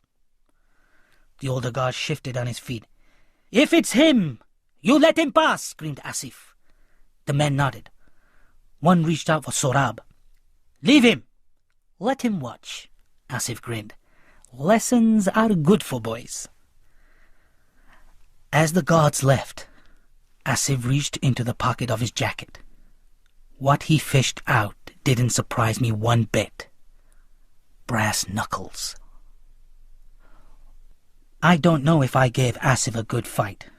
I don't think I did. How could I? It was the first time I'd fought anyone. My memory of the fight is amazingly vivid in stretches. Asif's bloodshot eyes, the sound of my ribs snapping like tree branches, and the end, of course. I don't know at what point I started laughing, but I did. It hurt my jaws, my ribs, and the harder I laughed, the harder Asif fought. "What is so funny?" he bellowed with each blow. What was so funny was that for the first time since the winter of 1975, I felt at peace. My body was broken. Just how badly, I wouldn't find out till later. But I felt healed. I was on the ground, with Asif straddling my chest, his face a mask of lunacy. When, "Boss!" a thin voice, "Please, no more!" I remember the orphanage director saying, "He is inseparable from that thing. He tucks it in the waist of his trouser everywhere he goes." Twin trails of black mascara mixed with tears had rolled down his cheeks. His lower lip trembled. His hand was cocked above his shoulder holding the cup of the slingshot. The elastic band was pulled taut. There was a brass ball in the cup. "Put it down, Hazara!" Asif hissed. Sorab shook his head. "No more, Aha, please. Don't hurt him any more." Asif let go of my throat and lunged at Sorab. The slingshot made a thwack, and Asif was screaming. He put his hand where his left eye had been. Blood oozed between his fingers. Sohrab grabbed my hand, helped me to my feet. Every inch of my battered body wailed with pain. I remembered being outside, Farid running towards us. Then I was looking up at the roof of the Land Cruiser. A tiny hand on my forehead. Faces poked through the haze. They're all wearing green hats. Do I know who I am? Do I hurt anywhere? Days later, I understood. I was in a hospital in Peshawar. The doctor listed the damage. Ruptured spleen, broken ribs, punctured lung, busted eye socket, broken jaw. Farid and Sohrab came to visit. "Do you know who we are today?" Farid asked. "Thank you," I said through jaws wired shut. He waved a hand, blushed a little. I turned to Sohrab. We were never properly introduced. "I'm Amir." He looked at my hand, but he didn't take it. "You are the Amir father told me about." "Yes, I owe you thanks too, Sohrab. You saved my life." He didn't reply. "What exactly happened between you and the Talib?" Farid asked. "Let's just say we both got what we deserved." He nodded, didn't push it. It occurred to me that somewhere along the way we'd become friends. "You know, the sooner we get away from here, the better. I don't mean the hospital. I mean Peshawar. The Taliban have friends. They will start looking for you." Whilst Farid went to make arrangements, I asked Sohrab if he'd like a game of cards. I stole looks at him as he pondered his hand. He was his father in so many ways. "What did your father tell you about us?" "That you were the best friend he ever had." I flipped a card in my fingers. "I wasn't such a good friend, I'm afraid. But I think I could be a good friend to you. Would that be all right?" I put my hand on his arm gingerly, but he flinched and pushed away his stool. Standing by the window, he pressed his forehead to the glass, fists buried in his armpits. When Farid returned, it was with the news that Rahim Khan had gone, and that no one had heard of the American couple he suggested to look after Sohrab. They weren't even listed at the American consulate. There was nothing for it. Sohrab would have to come with us. I discharged myself from the hospital the next morning and slept through the entire 4-hour ride to Islamabad. Farid booked us into a small hotel. Sohrab sat on one of the beds and drew his knees to his chest while I went back into the street to say goodbye to Farid. When I returned to the room, Sohrab was lying on the bed, his eyes closed. I couldn't tell if he was asleep. I sat on my bed and grimaced with pain. I swallowed some painkillers and wondered how long it would be before I'd be able to eat solid food. And I wondered what I'd do with the wounded little boy lying on the bed, though a part of me already knew.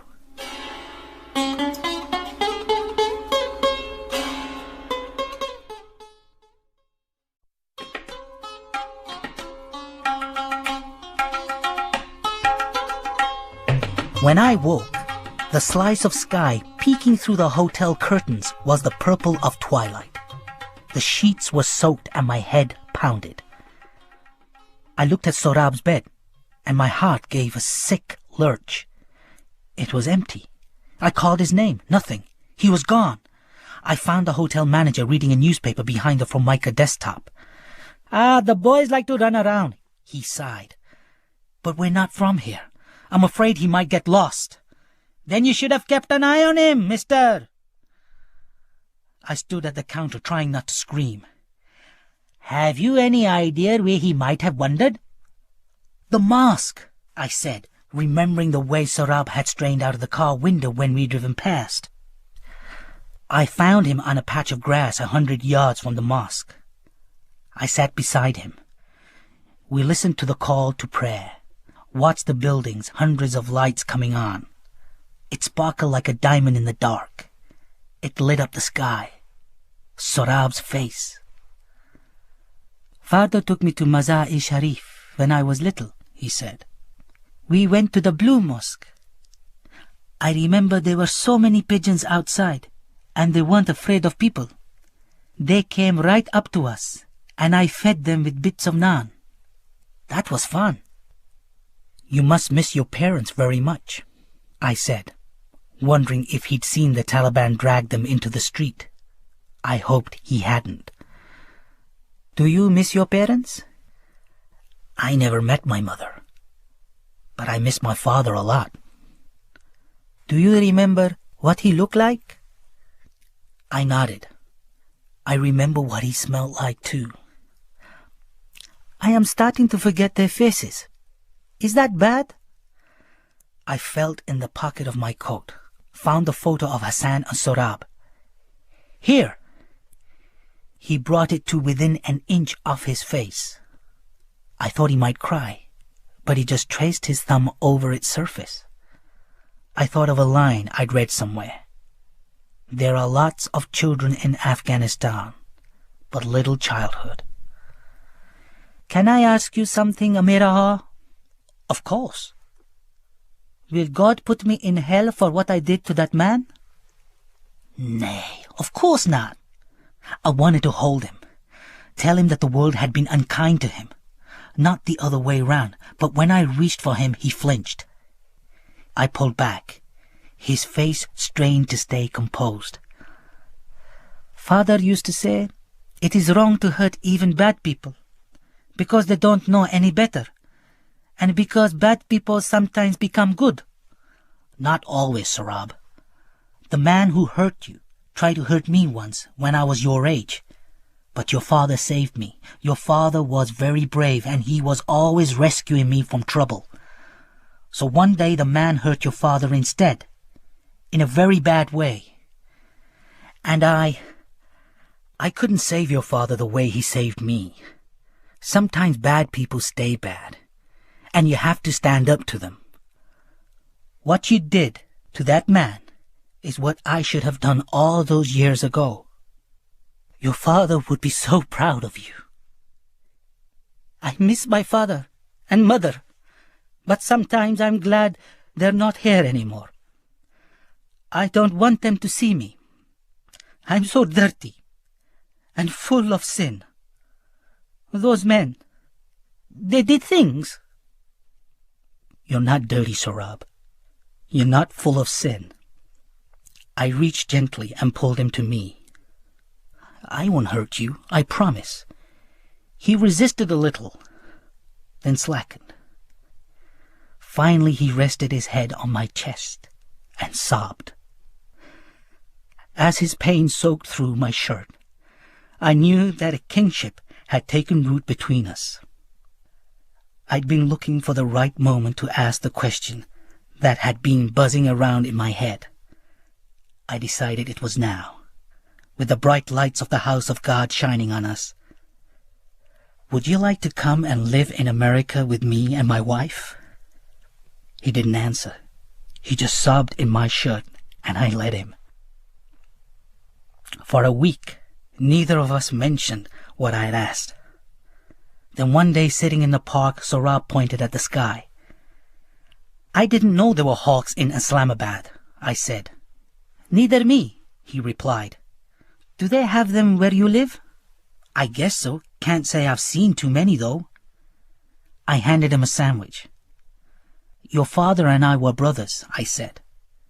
It just came out. I'd wanted to tell him for days. I didn't want to hide anything anymore. Half-brothers, really. We had the same father. Sorab stopped chewing. "Father never said he had a brother." "He didn't know. No one told either of us. I only just found out." "But why did people hide it from father and you? Because he was a Hazara?" I willed my eyes to stay on him. "Yes." "Did your father love you and my father equally?" I pictured Baba in the hospital room, beaming as they removed the bandages from Hassan's lips. I think he loved us equally, but differently. Was he ashamed of my father? No. I think he was ashamed of himself. On the way back to the hotel, Sarab plagued me with questions about San Francisco. I smiled. Have you given any thought to what I asked you? It scares me. I know. But you'll learn English so fast. That's not what I mean. What if you get tired of me? What if your wife doesn't like me? I put my arm around him. I wouldn't ever get tired of you, Sarab. You're my nephew, remember? And Soraya's a very kind woman. She's going to love you. I don't want to go to another orphanage. I won't ever let that happen. I promise you that. When Sarab had gone to sleep, I phoned Soraya. She screamed when she heard my voice. She'd been sick with worry. I looked at my watch. I have 57 minutes left on this stupid calling card, and I have so much to tell you. Then I did what I hadn't done in 15 years of marriage. I told my wife everything. By the time I'd finished, she was weeping. But one thing she made clear was that she loved me, and she wanted me to bring Sorab home. At the American embassy, I explained that I had gone into Afghanistan to bring back my half-brother's son. I had found the boy in squalid conditions in an orphanage, and I had brought him to Pakistan. You're the boy's half-uncle? The official asked. Yes. Know anyone who can attest to that? Yes, but I don't know where he is. We were in trouble, and I knew it. Even if we assume what you've told me is true, the boy isn't legally an orphan. His parents were executed in the street, I said. You have death certificates? I was incredulous. This is Afghanistan we're talking about. Most people don't even have birth certificates. His eyes didn't so much as blink. If you want to help, send money to a reputable relief organization. Volunteer at a refugee camp. But at this point in time, we strongly discourage U.S. citizens from attempting to adopt Afghan children. I'm not giving up, I said. Then you need a good immigration lawyer. Omar Faisal had dimpled cheeks and an affable smile. I told him everything. Well, Amir, you got a tough battle ahead of you. One I can win? At the risk of sounding like an embassy official, it's not likely.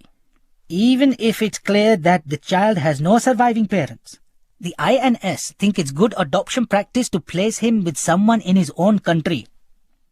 And as far as Afghanistan goes, Sharia law doesn't recognize adoption. The only option I can see, and it's a long shot, is to relinquish him to an orphanage here.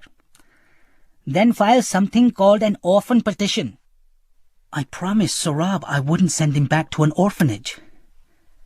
It may be your only shot. Back at the hotel, I sat beside Sorab. You'd promised me. You'd never put me in one of those places, Amir. His voice was breaking, tears pooling in his eyes. This is different. It would be here in Islamabad. And I'd visit you all the time until we can get you out and take you to America. They'll hurt me. No one's gonna hurt you ever again. I wiped the tears streaking down his cheeks, wrapped my arms around his shaky little body. It'll be all right. You'll see. Please, promise, won't you, Amir? Please, promise. How could I promise? I held him against me and rocked back and forth until his breathing slowed and he fell asleep. I carried him to his bed, then lay on my own, looking out at the purple sky. The phone jolted me from sleep. Call from America. The bathroom door was open. Sorab was taking his nightly bath. A couple of clicks, and then Soraya. I told her about my disastrous day. Well, you can forget about that. I have spoken to a guy who has contacts in the INS. Apparently, If we get Sorab into the country, it is almost certain we can get him a humanitarian visa. I knocked on the bathroom door. Sorab! Great news! We don't have to put you in an orphanage. Sorab! I pushed the door open. Suddenly I was on my knees, screaming until I thought my chest would explode. They said I was still screaming when the ambulance arrived. I see them wheel him through a set of double doors. 2 men wearing surgical caps huddle over the trolley. A pair of small bloody feet poke out from under the sheet. I close my eyes and my nostrils fill with the smell of the corridor. I open them again and I know what I have to do. I grab a sheet from a pile of folded linen. I throw my makeshift prayer rug on the floor and get on my knees. I haven't prayed for over 15 years. I've long forgotten the words, but it doesn't matter. I'll utter those few words I still remember. I see now that Baba was wrong. There is a God. I see him here, in the eyes of the people in this corridor of desperation. This is where those who have lost God will find him. Not in the white mosque with its bright diamond lights and towering minarets. There is a God. There has to be. I will pray that he forgives that I have neglected him all these years. Forgive that I have betrayed, lied, and sinned only to turn to him now in my hour of need. I pray that he is as merciful, benevolent, and gracious as his book says he is. I hear a whimpering, and I realize it's mine. My lips are salty, with the tears trickling down my face. I pray that my sins haven't caught up with me, the way I had always feared they would. Someone's tapping me on the shoulder. There's a man kneeling beside me wearing a cap and a surgical mask. I don't think I can bear to hear what he's come to tell me. Twice they had to revive him. He'd cut himself so deep, they would have lost him if his heart hadn't been young and strong. He is alive.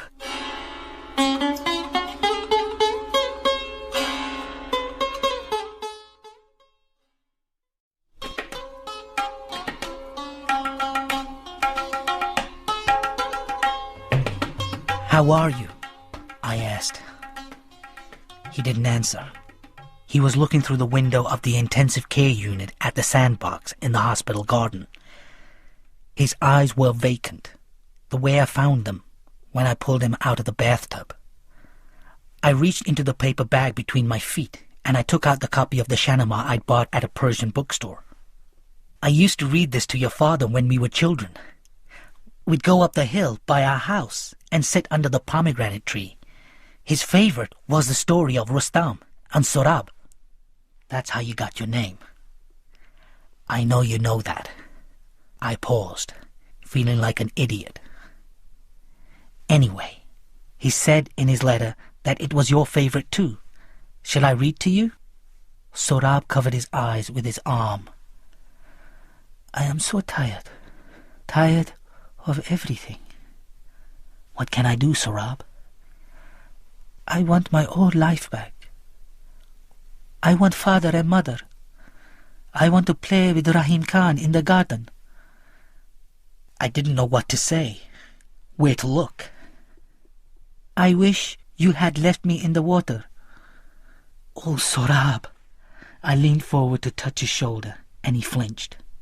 I dropped my hand, remembering ruefully how in the days before I'd broken my promise to him, he had finally become at ease with my touch.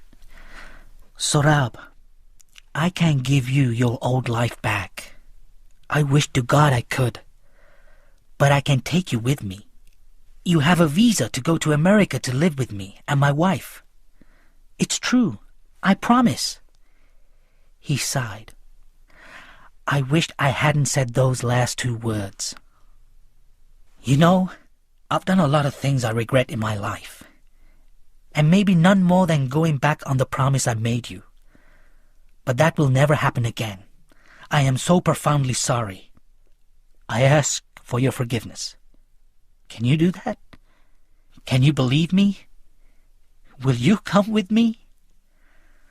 Sohrab rolled on his side and said quietly, "I am so very tired." In the end, he never accepted my offer. What I took as a yes was in actuality more of a quiet surrender by one too weary to decide and far too tired to believe.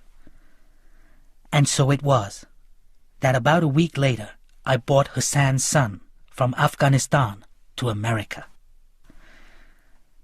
If someone were to ask me today whether the story of Hassan, Sohrab, and me ends with happiness, I wouldn't know what to say. We arrived home about 7 months ago. Soraya picked us up at the airport. I'd never been away from her for so long, and when I smelled apples in her hair, I realized how much I had missed her. After she knelt to eye level with Sohrab, she took his hand and smiled at him.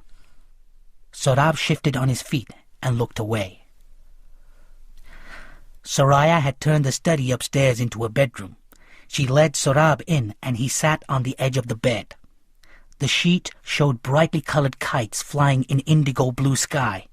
At the foot of the bed was a wicker basket stuffed with toys and books. Sohrab looked at it impassively. Soraya asked if he liked his room. He lowered his head, said nothing.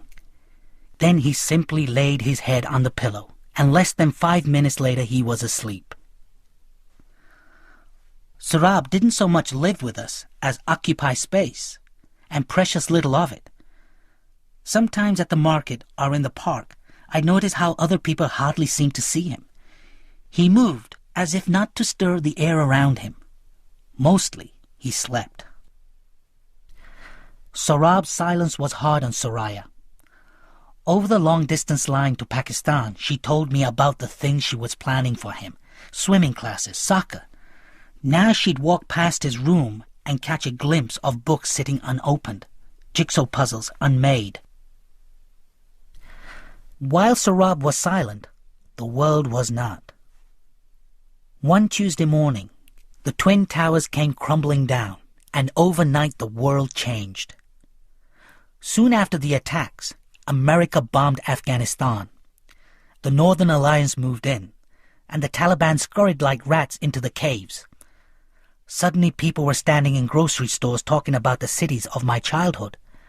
Kandahar, Herat, Mazar-e Sharif. Sohrab sleepwalked through it all. Then 4 days ago, on a cool rainy weekend in March, a small wondrous thing happened. I took Soraya and Sohrab to a gathering of Afghans at the park. The previous week had been the Afghan New Year. We arrived around noon. Someone was already frying biryani. Steam rose from teacups. A scratchy old Amir Zahir song was blaring from a cassette player. It had been raining, and we rushed across the soggy grass into the shelter of a makeshift tent. Sohrab only stayed under the canopy for a moment and then stepped back into the rain, hands stuffed in the pockets of his raincoat, his hair plastered against his scalp. No one seemed to notice. With time, the queries about our adopted and decidedly eccentric little boy had mercifully eased. People stopped asking why he never spoke, why he didn't play with the other kids. I shook hands with Kabir, a silver-haired man who introduced me to a dozen others who'd all known Baba. In one way or another, he touched all their lives. They said I was lucky to have had such a great man for a father. Someone lightened the barbecue, and the smell of lamb kebab flooded my senses. Soraya pulled on my sleeve. "Amir, look!" She was pointing in the air. A half-dozen kites were flying high against the gray sky. A man was selling them from a stand nearby. I walked over and pointed to a yellow one. He handed me the kite and a wooden spool of glass tar. I tested the string the way Hassan and I used to, by holding it between my thumb and forefinger. The seller smiled. I took the kite to where Sohrab was standing. "Do you like it?" I asked, holding it up by the end of the crossbar. His eyes shifted from the sky to me, to the kite, then back. Out of the corner of my eye, I saw Soraya watching us from the tent, hands tensely dug in her armpits. I wet my index finger and held it up. I remember the way your father checked the wind was to kick up the dust with his sandal, see which way the wind blew it. He knew a lot of little tricks like that. Sorab wiped a raindrop from his earlobe, shifted on his feet. Did I ever tell you your father was the best kite runner in all of Kabul? How jealous he made the neighborhood kids? He'd run kites and never look up at the sky, and people used to say he was chasing the kite shadow. But they didn't know him, like I did. Your father wasn't chasing shadows. He just knew. Another half-dozen kites had taken flight. People had started to gather in clumps, teacups in hands, eyes glued to the sky. Do you want to help me fly it? Sorab's gaze bounced from the kite to me. Okay, I shrugged. Looks like I'll have to fly it solo. I balanced the spool in my left hand and fed about 3 feet of tar. The yellow kite dangled at the end of it, just above the wet grass. Last chance. All right, here I go. I took off, running, the hand clutching the kite end of the string, held high above my head. I let the spool roll in my left hand.